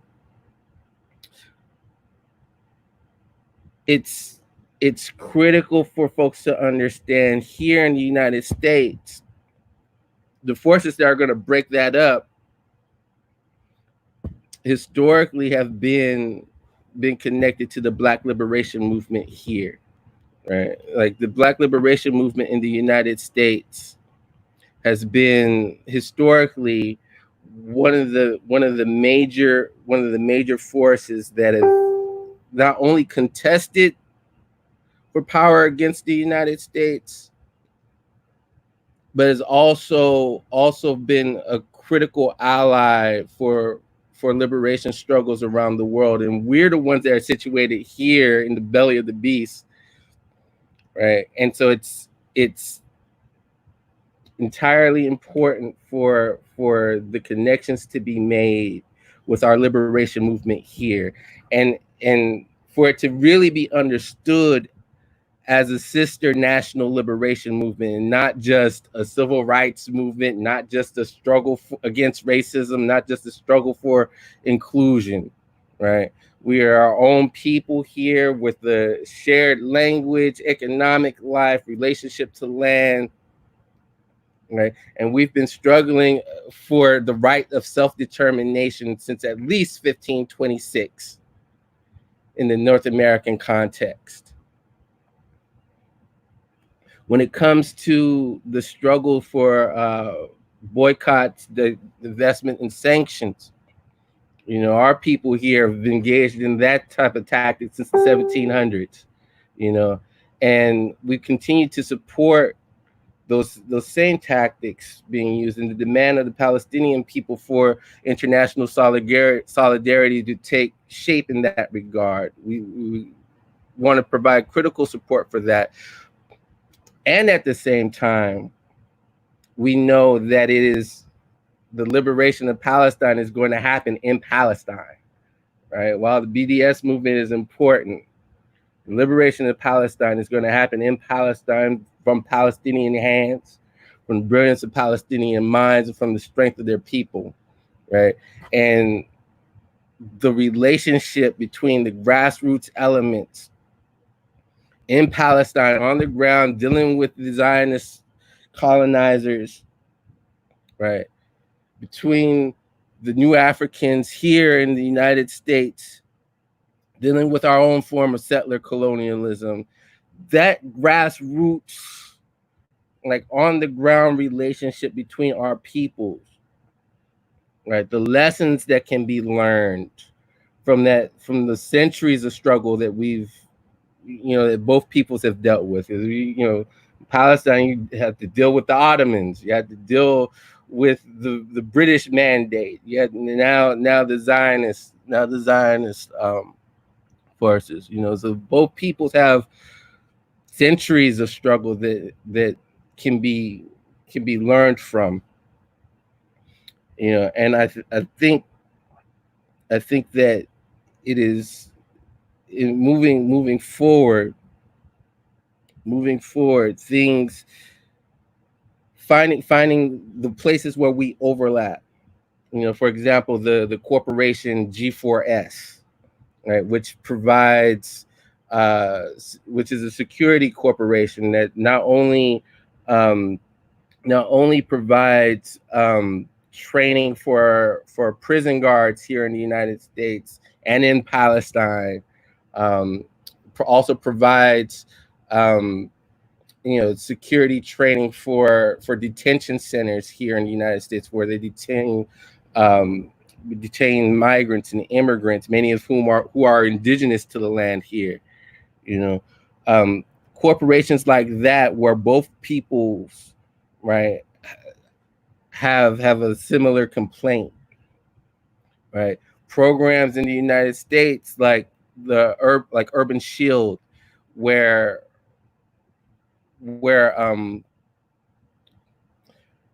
programs like Urban Shield, where the security forces are trained, go out to Israel, go out to Israel, get trained, go out, and many of those same imperial powers come out here to be trained in best practices of repression. Those things are things that we need to look at as far as our solidarity work, in order to make it a real concrete form of solidarity and joint struggle. And I'll leave it there for the sake of time. So much more to say, but I'll leave it there. Thank you. Thank you so much. I mean, I think you've yourself and all the panelists so far have highlighted some incredibly important issues, but I think there's one that I wanted to touch on before we go to Q&As. Make sure that you're sending in your questions on Twitter, on Facebook, and on YouTube.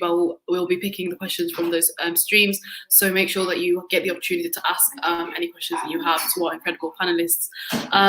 But I wanted to, I guess, start with asking a question specifically around like, there's something that you all touched on, and I think to me it's one of the things that fundamentally links that frames Palestinian activism in an anti-racist framework. And to me, that is what you all touched on the fact that it's a settled colonial state that we're all fighting.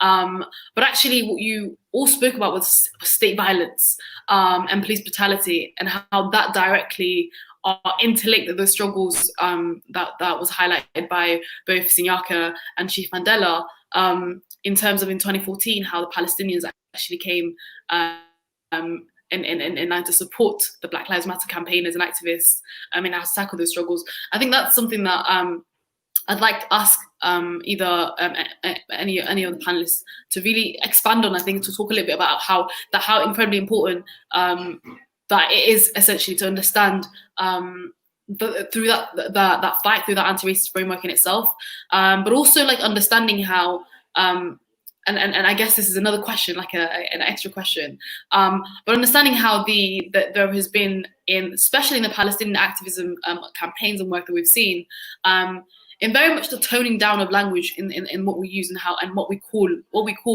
the apartheid and what is happening itself in Palestine, the Palestinian struggle, and then we've seen that translate over to the Black Lives Matter movement and the campaigning and the work that is the work that's happening. And so I think that's some of the questions I wanted to actually get a little bit more from yourselves.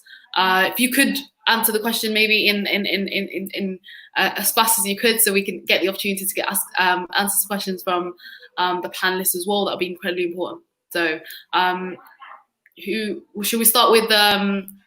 Chief Mandela, seeing as though he spoke first.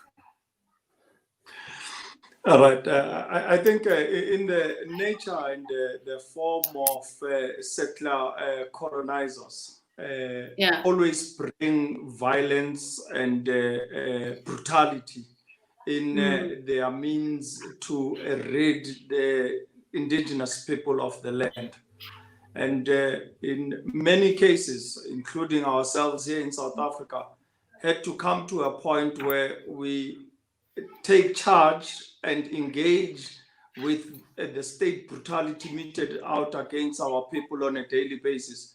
We see it happening in Palestine on a daily basis.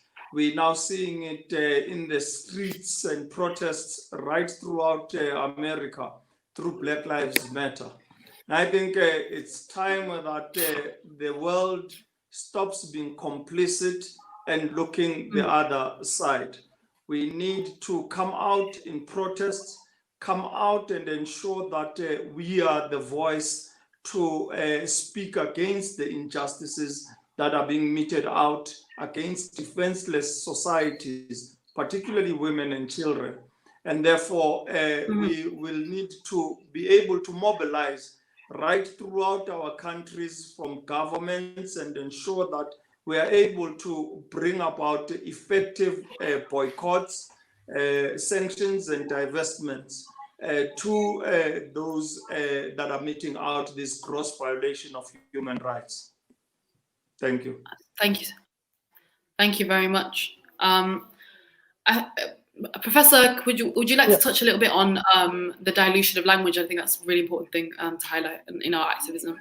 Well, I think just to think about historical trajectory, I think from the 60s into the 70s, people just after the massive violence that have been committed against anti-colonial struggles, as well as movements for human rights, civil rights in various parts, you have people accepting that what we need is to reform the system rather than to transform and have a revolutionary change.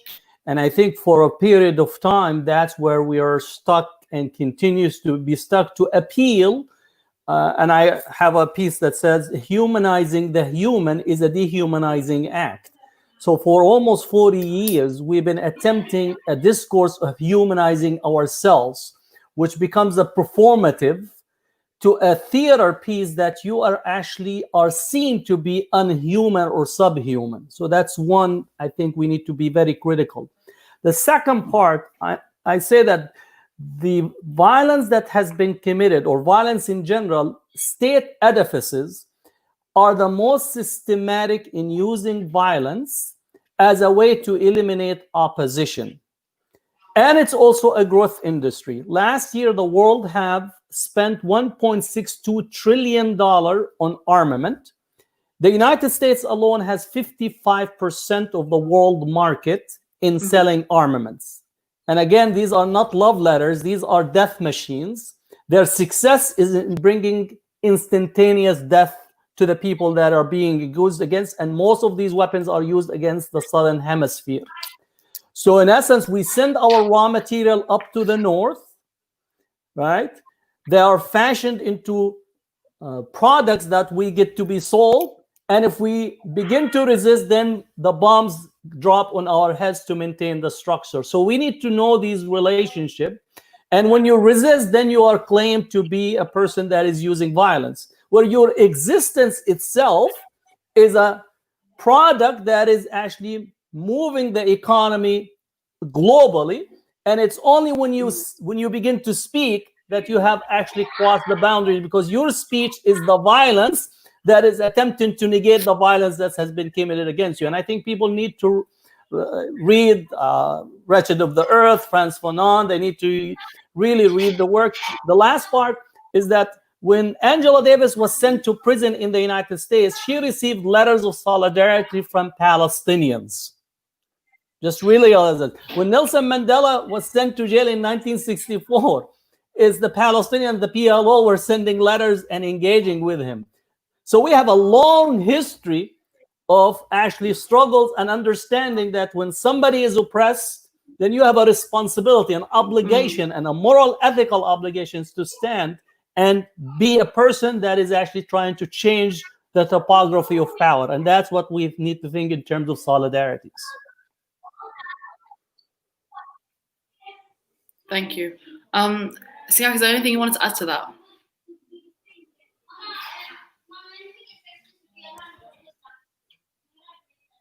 I think you're muted. Yeah, sorry about that. Just that we need to speak plainly when there's genocide. We have to call it what it is, and we can't shy away from the discourse of the truth. You know, when genocide is happening, it is our obligation to call it genocide. Period. Yeah, 100%. I think for me, one of the things that I've seen activists, actually, especially Black activists, really debate and talk about, and I would really like to hear both Siaka, actually all of the panelists' opinion on this, but actually the view on this is often the South African apartheid is compared to the Palestinian activism and is used as a if anything an explanation as to why the Palestinian struggle is so inherently important in the anti-racist struggle. But I think I wanted to, from a historical comparison, is it a good comparison to compare the South African apartheid?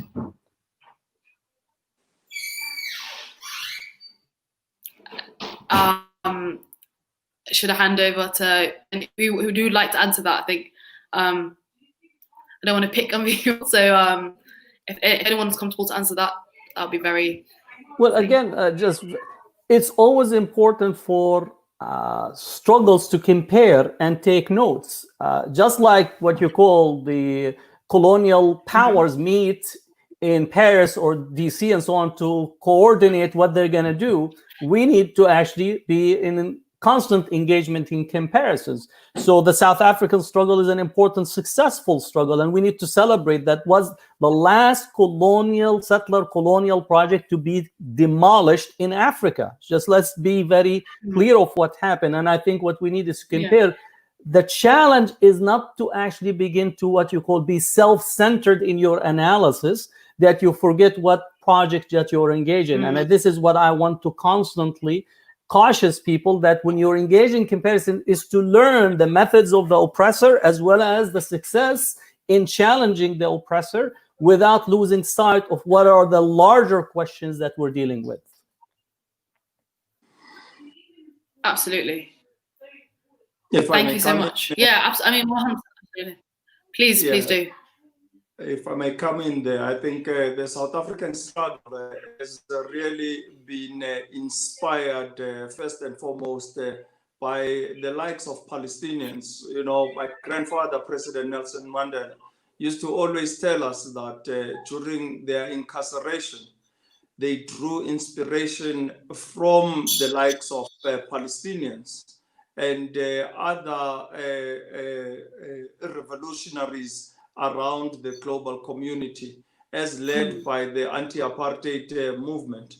But for us as South Africans, we are only there to share experiences and ensure that the Palestinians, as they were able to stand side by side with us during our darkest days of our struggle for liberation, we are able to learn out of that experience as to what we can be able to better implement in the Palestinian struggle.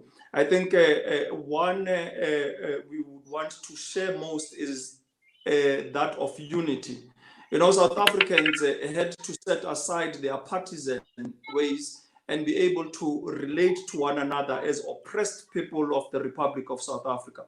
And therefore, we want to make this clarion call throughout the Palestine, that Palestinians must be able to unite through all structures, from the young to the old, men and women, to be able to effectively fight the oppressors. But most importantly, you've got almost about 7 million Palestinians living in exile. For us as South Africans, those that were living in exile were able to utilize their voices and their being in the areas they were in to be effective ambassadors. And we would like to call on Palestinians in exile to ensure that they do not rest. They continue to mobilize, they continue to be the voice of the Palestinian struggle. And most importantly, to ensure that we exert pressure on governments to do and make the stand as they did for South Africans if we can be able to ensure that we bring about pressure on governments throughout the global community to be able to boycott any products coming from occupied Palestine in terms of the apartheid Israeli state, we can be able to ensure that we also bring about sanctions on those countries. And we're calling as South Africans on our own government to take lead on this. And I think we should be able to do that right throughout the global community. Thank you. Yeah. Thank you so much. I think one of the things that you said was incredibly important, was that we are brought together by our collective trauma turned to resistance, and I think that's beautifully and importantly put. But I think to all the people that are listening and are starting to, I guess, either. The reality is like these activism, these campaigns, the idea is to bring as many people as possible to join the fight, to join the struggle, and it is collectively that we're going to be able to win. And so I think one of the things that would be good to highlight and really hear from you guys is what you think is some of the key things that we should be doing to strengthen the connections between the Black Lives Matter movement and the Palestinian struggle.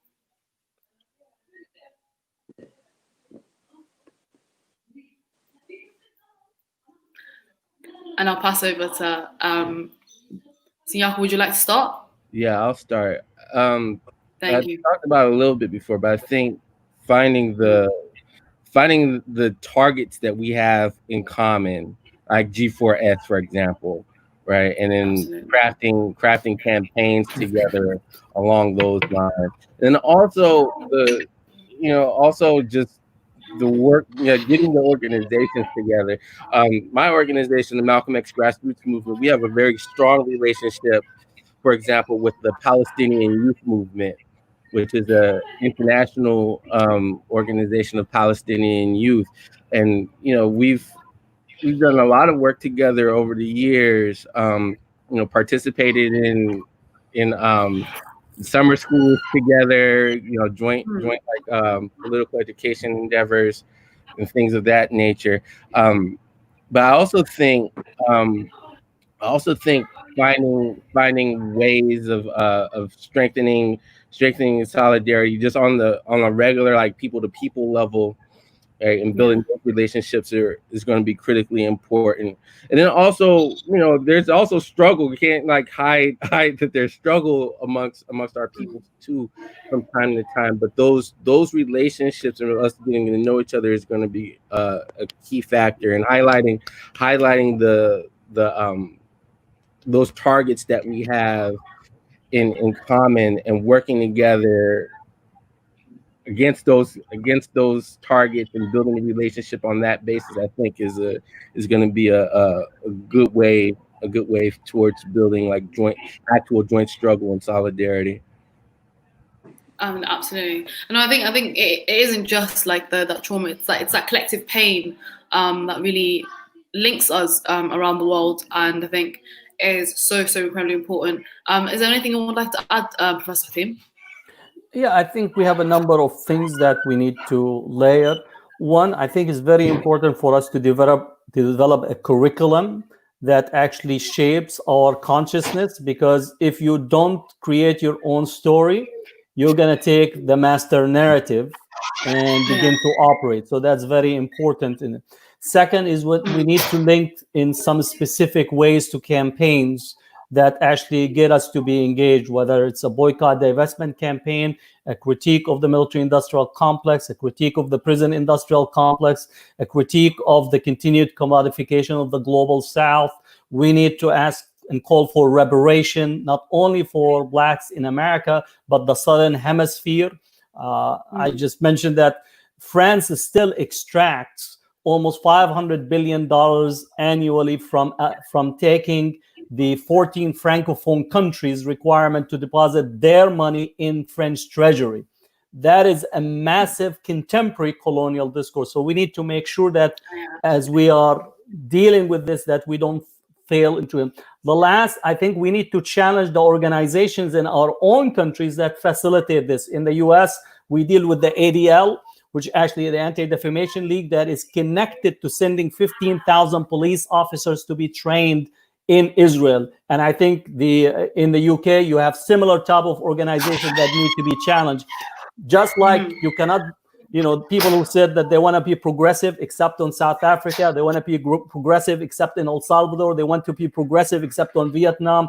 Now you have progressive except on Black Lives Matters in Palestine. You cannot stand and speak from any moral, ethical, progressive lens without actually accounting for the continued dispossession of people inside northern colonization and in the southern colonization that continues to unfold. And I think this is what we need in a systematic way. If you don't educate yourself and you're engaged in the struggle, then you basically are accepting the status quo, and you're part of, again, part of silence, and silence is consent. Absolutely, 100%. And you highlighted actually the what actually came out of the Black Lives Matter movement and directly impacted George Floyd's death was to defund the police, right? There was it was a campaign around abolishing the police, and you just I guess perfectly pivoted. But I think I'd like you to tease that out. Why is it so incredibly important for us to really understand what the activism that we do from a fundamental and tackling the issue at its root, right? Where we're not here to really tinker at the edges. We are here to completely transform and revolutionize our systems, and I think that so I'd like you to really speak about like why are we abolishing the police? And if you allow me a few minutes, if you look at how the police looked with fully covered gear, with face masks, with like stormtroopers type of equipment, which costs thousands, compared to giving garbage bags to people that were in the front line of COVID-19. If you don't understand that relationship, that on the one hand, in America today, we have 130,000 that have died as of COVID-19 because on a multiple issues, while on the other hand, the police, whenever they ask for money, they're completely funded. So this relationship is a structural issue, is a structural relationship. And we could go back to how police was actually organized from slave patrols, especially in the South. Those were searching and capturing runaway slaves, where after the end of slavery, they transformed themselves into these police forces. So you cannot epistemically disconnect the foundation of the policing structure from what transpired today, in a sense that they go out hunting in Black and brown communities. So if you're a Black, you can't walk while you're Black. If you're driving, you can't drive while you're Black. If you're flying, you can't fly while you're Black. If you're in the school, you can't be in school while you're Black. If you're playing a video game, you can't play a video game while you're Black. If you're sitting on your couch, you can't be sitting on your couch while you're Black. If you're selling a cigarette, you can't sell a cigarette while you're Black, because the structure itself of policing is not to save life and secure people. It is actually to control and dominate and tell them where they belong. So it's a structural, it's an epistemic structure that we have to challenge. And that's why not only that defunding the police, but also transforming our society. That's why the link between the monuments, the police edifices, the security structures, and the organizations that empower them have to be challenged. And we need to take that moment to demand and continue to demand the changes that have not yet to been actualized, at least for the struggle that we are engaged in. Thank you. I wanted to actually, I wanted to ask a specific question so in the UK, when Black Lives Matter, the Black Lives Matter campaign in the UK, BLM UK, quite recently actually got a lot of slack from a lot of Black activists. And there was for me an unexpected uproar of BLM showing absolute solidarity with Palestine by Black activists, and to me it was interesting. I wanted to ask, is that similar experiences in the US of the work that you do, and why do you think that is? Why are there activists who are at the forefront of the BLM movement who felt like, I guess, showing Palestinian solidarity to a certain extent to them would derail them from achieving the goals that they've set out through their work at BLM? I think first and foremost, we need to zoom into the issue of the police brutality, and also make the leadership in the Black Lives Matter campaign understand that what they are focusing on in terms of the brutality meted out against Black men, in particularly in the United States, when it translates internationally, it takes a different form, in the sense that we are seeing the same brutality that is meted out against Black males in the United States of America manifest itself differently in Afghanistan, in Iraq, in Libya, in Yemen, in Palestine.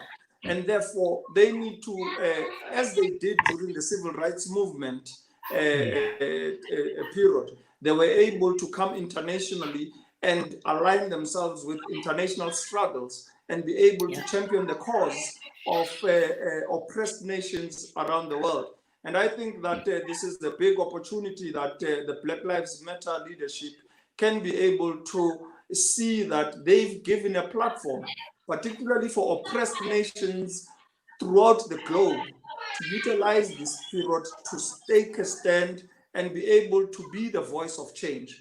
And therefore, not only just focused on internal issues in the United States that face Black lives in America, but Black lives in Africa, Black lives in Europe, Black lives around the world, and therefore ensure that it is not only a racialized struggle, but a struggle that looks into the oppressed nations, and particularly focus on human activism and human rights for all. And I think once we begin to address that, we are then coming into a global platform where we are able to mobilize right throughout the globe. Thank you. Thank you for that. Before we, I guess, give the opportunity for our speakers to wrap up, is there anything, Ziyak, you wanted to answer on that, specifically from a US context? I think it's important to really understand what the causes are behind that, and what you found. I think just from what I've seen, there's a couple of things. One is that there is a lot. The Black Lives Matter thing is not just one phenomenon, right? Like it's a slogan. You have an organization with the name, but it's not just one thing. It's like a broad social movement that goes under that name, and within that, there's going to be a lot of tendencies, and there's definitely a need for like some real deep political education and solidarity building. I think one thing that I've seen and have noticed over time is that in the United States in general, the work around international solidarity has actually is not as strong as it needs to be, period, in the United States. Right. And so there's a lot more that needs to be done across every different sector of the social movement here to build those relationships and really deepen our understanding of the history between the liberation movements, as well as like we also need to learn more about our own struggle as well. So there's been some gaps there. I also think too that it's in some ways we continue to focus in on what's very similar about our struggles without really studying what's very particular about our struggle. And I think that we can't lose sight of that aspect as well. There is a tendency here about folks wanting to focus in on their own people's struggle and not really seeing the solidarity express itself on a day-to-day level in the community. which is an understandable thing. But the more that different organizations and organized groups can reach out to our forces here, and likewise, the more that we're able to reach out and make contact with other social movements, the better. I'll leave it there because I know we're running short on time. Yeah, absolutely. Thank you so much. I'm gonna wrap up, but first I'm gonna ask the speakers to give us one call to action. We're running over time, so please keep it short. So just give us one sentence of one call to action that you want all our viewers and anyone tuning in from all around the world to go do. I'll start with Chief Mandela. Thank you. It is our hope that we will fully understand and recognize such injustices and gross violations of human rights, that we will no longer be able to be complicit and look the other way. We hope to establish a global community based on democratic values, equal justice, and democratic fundamental human rights for all. The killing of George Floyd, Breonna Taylor, Rashad Brooks, and many more have sparked a call to action from all of us, not to be complicit in gross violation of human rights. And the future is in our hands. Let us be the change. Thank you. Thank you so much. Professor Hatim? Yeah, I would continue to call on people to embrace the BDS movement and continue to build for boycott, divestment, and sanction, and to localize their action while always being connected to the transnational. The demonization of individuals that are engaged in the Black Lives Matter is no different than the demonization of those who are engaged in the Palestinian movement. It is basically to tell you to reflect the liberal or neoliberal politics, and we saw the type of political discourse in the UK as well as the type of political discourse here in the US. So you need to keep your eyes on the prize and continue to engage in making change and pushing for PDS and taking steps to localize and transform politics while connected it to the transnational work that is taking place on Palestine, as well as struggles of the Southern Hemisphere. Thank you. Siaka? Yeah. So a couple of things. One, in the U.S. context, participating in local efforts around defunding the police is critical. So look at your city council meetings, your county board of supervisors, around sheriffs, and really like get as many people as you can to engage that process and get into the nuts and bolts of how those budgets work.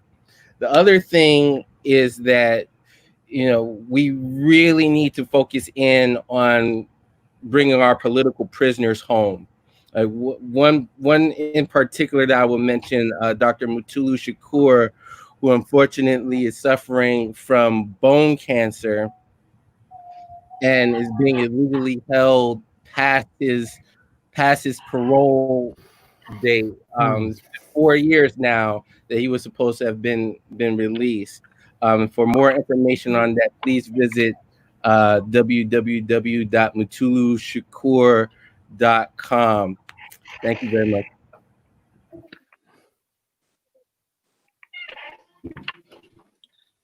Thanks for that. I'm going to wrap up. First of all, I'd like to thank all of the panelists. This has been for me a very refreshing panel. I recently, actually just a couple of months ago, had the opportunity to go to Palestine and meet some incredible young students. And I think one of the most important things that you've highlighted is the importance of political education and really understanding being able to have the tools to be able to connect our struggles and to be able to liberate ourselves. So that to me has been incredibly important, and it's been for me an important reminder of how international nature of our work and the work that we do, and how important it is working across our borders and our enclaves, seeing our campaigning issues not as a singular but an interconnected issue. And that's the future for me of anti-racist and anti-occupation organizing. That's really where it should be. So I want to really thank you all for joining us today, and I hope that you have gained a lot. I'm sure you can find our incredible speakers on social media and other platforms, but continue to engage and continue to learn from them. Jazakallah, I'm Zamzam Ibrahim. I've thoroughly enjoyed this discussion, and I'd like to, I guess, formally bring this session to a close. So Jazakallah. Thank you. Take care. Assalamu alaikum.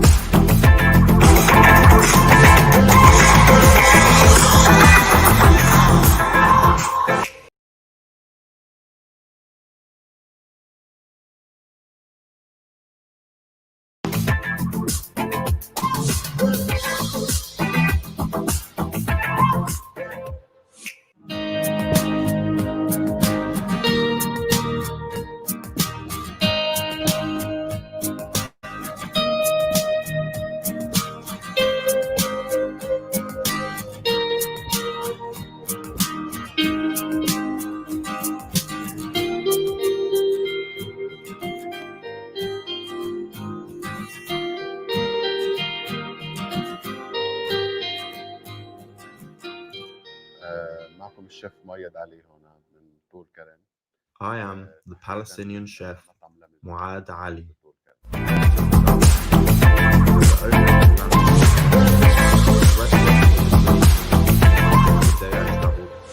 Welcome to Palestine Expo Online. يا بنت كنعان بنت كنعان رشيها الدار بريحان بريحان يلا تنغني ألحان بهالقعدة الشلبية يلا نتلاقى سوا قعدتنا فلسطينية والهوى محلى الهوى علشانك يا صبية.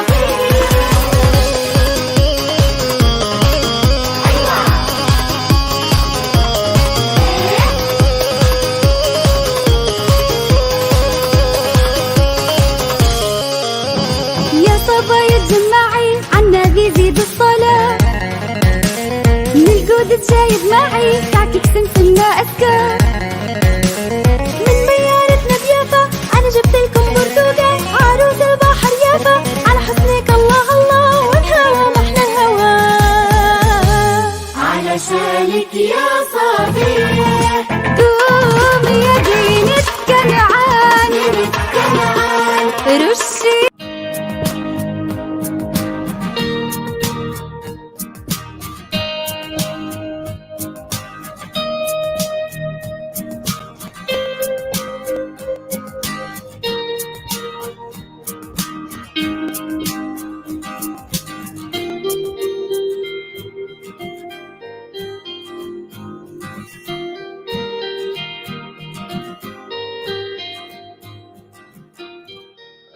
معكم الشيف مؤيد علي هنا من طول كرم. I am the Palestinian chef Muad Ali from Tulkaram, the owner of La Maison restaurant. The restaurant was a dream for me since the day I traveled 25 years ago to Holland in 1993. I started my career there as a trainee chef. My journey started from Holland and went into other European countries with various restaurants and chefs.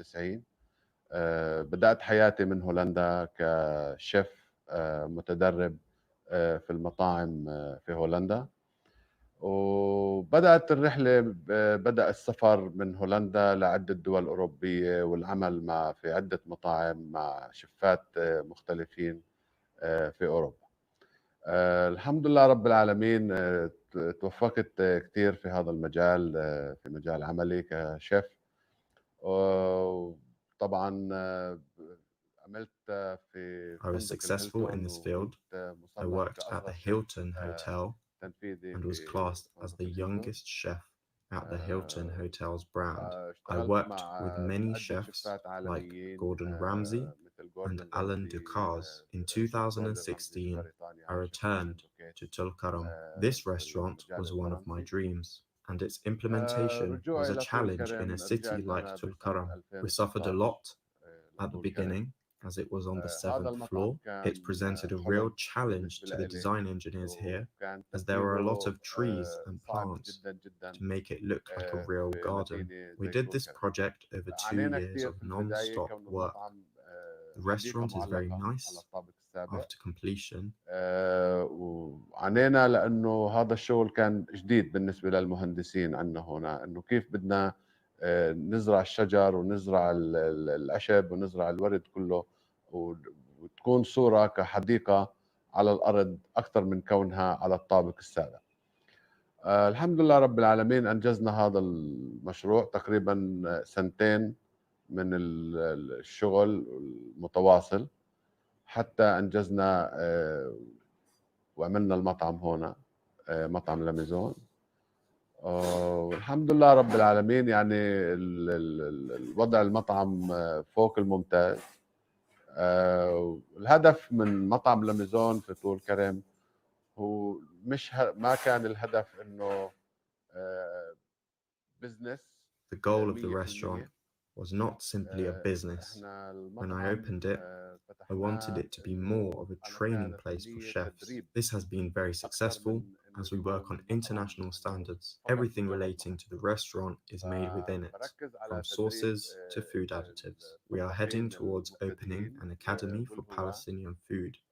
With a hint of French and European food, we use local Palestinian foods and vegetables.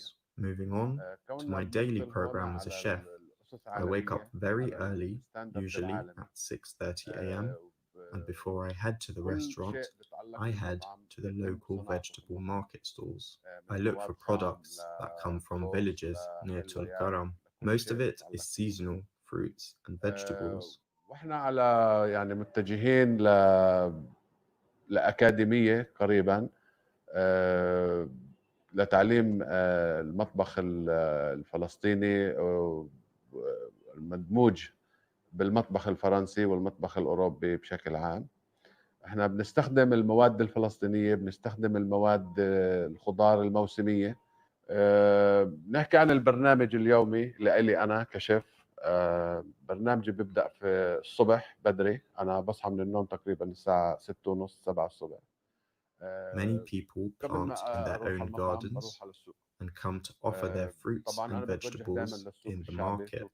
I focus a lot on these products as they would receive a lot more attention and won't have any chemicals inside. That's how my morning starts. My market tour lasts for an hour. I chat to the people, ask them about themselves, the state of the market, and what's new in the market. And based on that, I write down the daily menu. I start thinking of what dishes we can offer our customers in Tulkarm. The main point of what we are doing is to educate people about the differences between types of foods and restaurants. What's really important is being compliant with international standards at the restaurants. هيك ببدأ يومي أنا الصبح تقريبا بعمل جولة تقريبا ساعة في السوق الشعبي، بحكي مع الناس، بسأل، بحب أشوف شو أخبار السوق وكيف الوضع بشكل عام وشو اللي نازل على السوق وشو اللي موجود في السوق حاليا وشو اللي جاي مثلا. هاي الشغلات بتهمني كثير، وبناء على هذه الشغلات أنا ببدأ بكتابة المنيو اللي بخص المطعم، وببدأ أفكر في الأطباق اللي إحنا بدنا نقدمها لهذا اليوم أو في هذا الموسم بشكل عام. هيك تقريبا يعني بكون برنامجي اليومي في طول كرم قبل ما أجي على المطعم. الهدف من اللي إحنا بنعمله هنا في طول كرم طبعا هو لتثقيف الناس أكثر، لرواد المطاعم بشكل عام، يعني انه حتى يعرفوا الفرق ما بين مطعم أو وجبات المطعم المميزة من وجبات البيت أو الوجبات الشعبية أو وجبات الهوى. بنحاول دائما نقدم على على المستوى العالمي من حيث المواد والكميات والشكل. هذا مهم كثير في المطعم. برضه احنا هون بنحاول كونه The احنا concept of انا بعتبر restaurants انه and eating out is ثقافة not something المطاعم هي Palestinians مذاق are very دخيلة على familiar with. This is why المجتمع customer الفلسطيني. service is very important. One of my targets for طبعا the احنا future is بنجتهد to هنا create a team انه of ندرب chefs الناس with اول high شيء standards who will في go on المطعم، ندرب to create الموظفين their own restaurants على into التعامل Al-Karam. مع If الناس in the next 10 years at least وتقديم 2 الطعام chefs على open الطرق up similar العالمية على المستوى restaurants العالمي. in Palestine, then this for وانا me بتمنى is a big مستقبلا achievement. This is من currently my الانجازات main اللي انا goal. بتمنى اني انجزها My في طول goal الكرم isn't simply هو selling تخريج food. The message we فريق want to من deliver is that a فريق من restaurant is not الطهاة simply selling food, يكونوا على but مستوى about عالي every جدا. single detail وهذا الفريق in the انه restaurant. We يدخل على respect السوق all الفلسطيني our ويبني customers مطاعم and their appreciation مشابهة for all لهذا our المطعم work. اللي هم يشتغلوا فيه. Considering La Maison وانا is the بالنسبة first لي إذا hanging garden مستقبلا يعني بعد restaurant 10 in سنوات Palestine. When I 3 traveled, 2 أو I 3 had the أو 4 passion to من learn الفريق cooking. عندهم This was مطاعمهم not الخاصة possible in فيهم Palestine على as نفس the food المستوى. industry وهذا here بيكون إنجاز was too كبير limited بالنسبة لي at the أنا time. كمكتب فلسطين. My يعني travel هذا to هذه Europe النقطة had اللي a أنا بدي goal, أوصلها، هو and that الهدف was to learn الأساسي how to cook من وجودنا and هون learn في فلسطين on the وليس hands of professional مش إنه chefs. بيع At the الطعام beginning in مش هذا Holland, الهدف during the الرئيسي. first 2 years, هدفنا إنه I faced a نكون lot of issues ونخلق due to the language and culture فريق barriers. I learned the وثقافة language there and took a بتخصنا course إحنا in the art كمطعم of cooking in بتعكس Amsterdam, صورتنا where على I then المجتمع went on to الفلسطيني work with على a ثقافة master chef المجتمع who الفلسطيني. was one of 16 in the country. وبنوصل I للناس learned a رسالة lot from him. إنه I then إنه moved from one إنه صناعة country to another إنه to المطعم مش become فقط a إنه professional. الأكل. المطعم لازم I had to work with chefs from هو various دائرة backgrounds. متصلة I liked the بتتعلق mixture between the بالمكان، kitchens of بتتعلق Holland, بالديكور، بتتعلق Germany, بالقاعدة نفسها France, and Italy. وبالأكل وبالخدمة. I ففي عدة gained شغلات 10 years of بالمطعم experience from المفروض that الناس تهتم until فيها، I moved مش into فقط the اللي hotel هي الوجبة industry اللي راح where تتقدم I started للشخص at في the المطعم. Hilton Hotel, لذلك احنا مثلا where after بنحترم 3 الناس، كل months الناس اللي I بيجوا was an عنا على المطعم operational هنا، chef والناس اللي بتقدر and الاشياء was اللي احنا classed عملناها as في المطعم هنا the في طول youngest كرم. يعني chef at the كونه Hilton نعتبر chain مطعم لا ميزون at هو an اول age of حديقة معلقة 28. بفلسطين على مستوى فلسطين كلها. هو اول، يعني الفكرة كانت انه بناء حديقة معلقة، وهو اول فعلا حديقة معلقة بفلسطين. واحنا بننبسط كثير لما الناس تيجي عندنا هون وتقدر هذا الشغل اللي احنا عملناه في المطعم، وتقدر المكان والديكور اللي احنا وجدناه هون في طول كرم.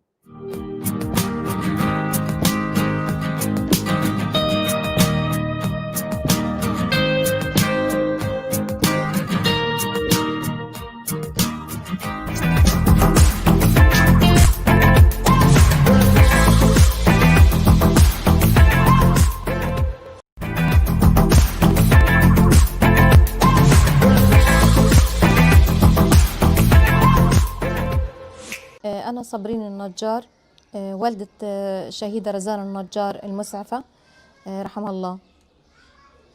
طيب اشرحي لنا دور الإغاثة الطبية الفلسطينية. الإغاثة الطبية هي منظمة غير ربحية غير حكومية، تؤسست عام 1997.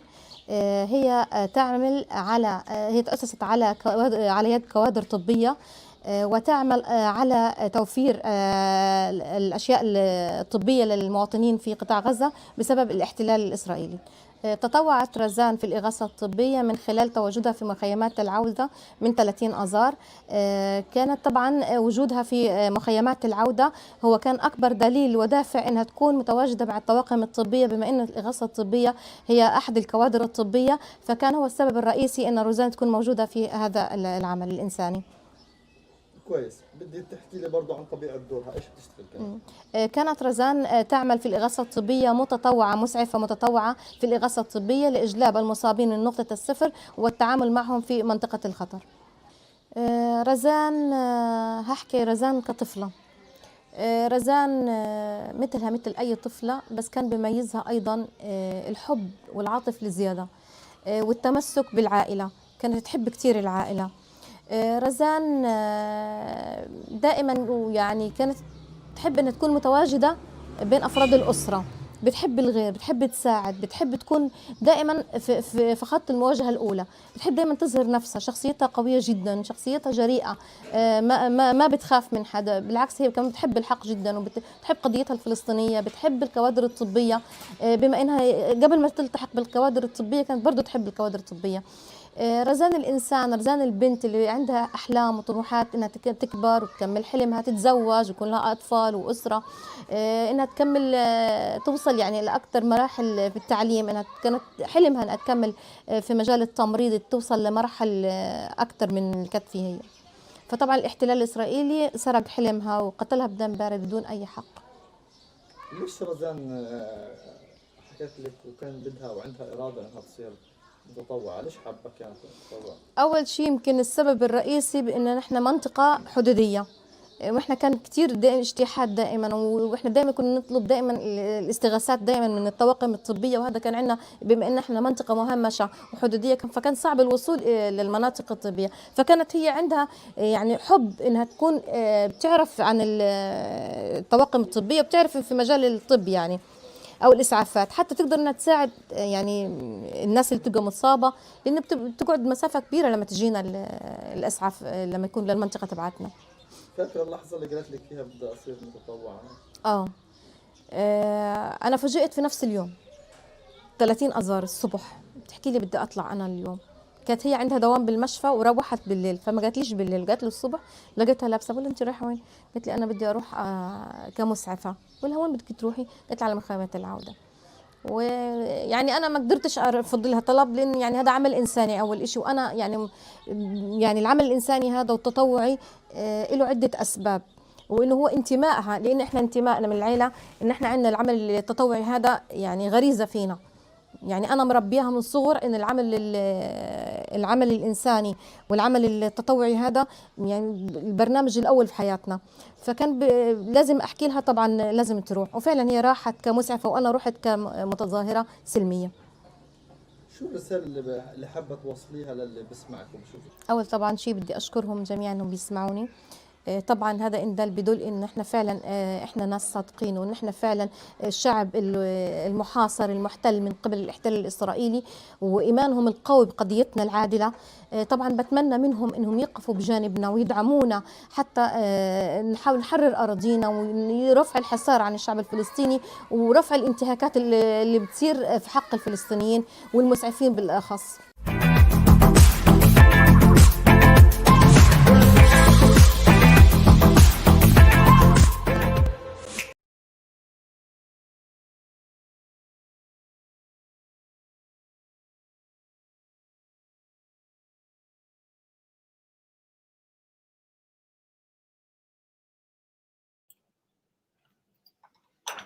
Assalamu alaikum wa rahmatullahi wa barakatuh.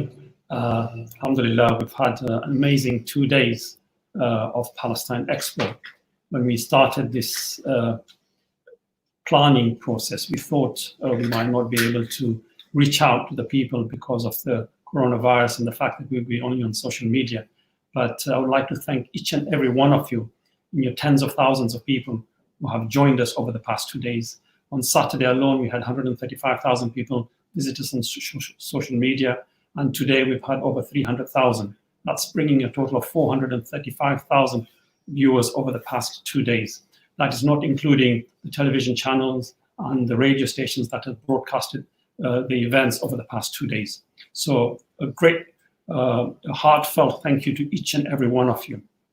I'd also like to thank my team who are working tirelessly behind to deliver this event so that you could understand more the cause of the Palestinian people. And of course, all the speakers and presenters and the many stories we've heard from the ground. I'd like to thank all of them for participating. I wouldn't want to call this the end of the day, but I would like to hope that this is the beginning, because the purpose of Palestine Expo, I have several levels. First is to bring in the international community together, those who are concerned with human rights, equality and justice, to be at the center of any discussion. So let's make that family bigger and stronger, and let also this be a beginning for a cause towards freeing the Palestinian people from their occupation and their subjugation. And together, I think we can manage that, as we have shown that if we can, an organization like Palestine can bring in over 400,000 viewers over the weekend, then if we work in a united fashion, then we will bring about a change in the respective governments of wherever we are viewing this. And it falls on each and every one of us to do whatever we can in our little way. And together we can bring about a change.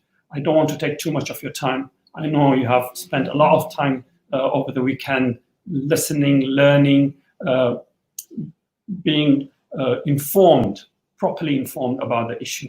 Now that we have this knowledge on us, let's build on it and work in an effective manner towards liberating the Palestinian people and bring about justice and peace in the region. Thank you very much for joining us. Let's hope we carry on with our work. Assalamu alaikum wa rahmatullahi wa barakatuh.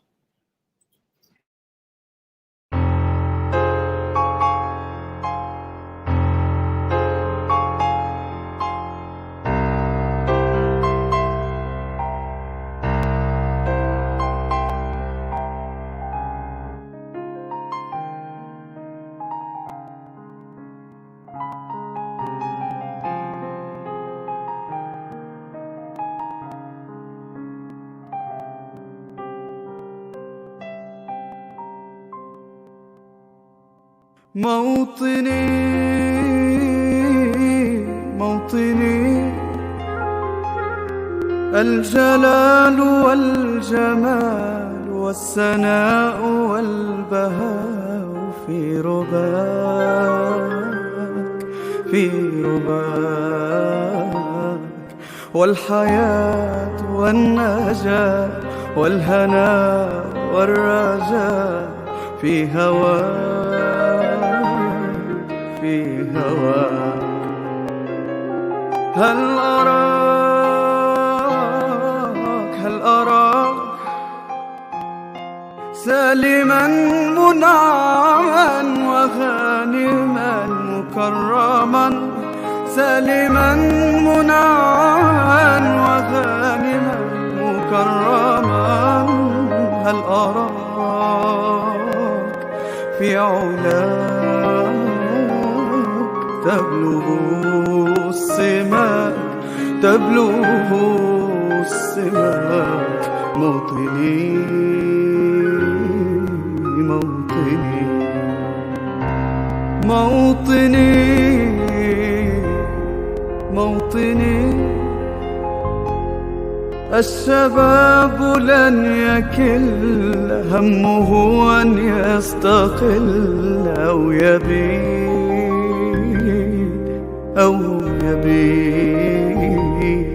نستقي من الردى ولن نكون للعدا كالعبيد لا نريد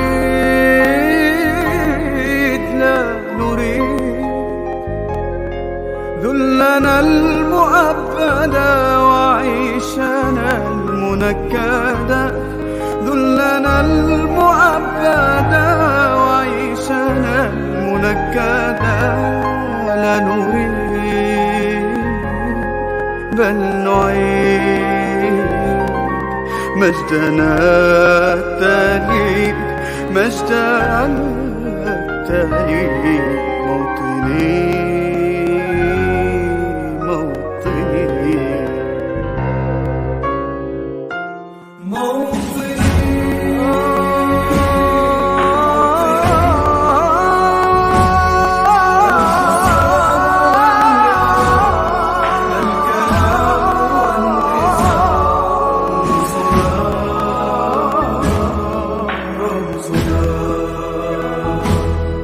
مجدنا وعهدنا واجب من الوفاء يهزنا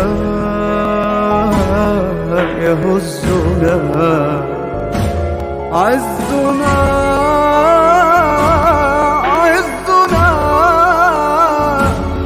غاية تشرف وراية ترفرف غاية تشرف وراية ترفرف يا هنا في عودك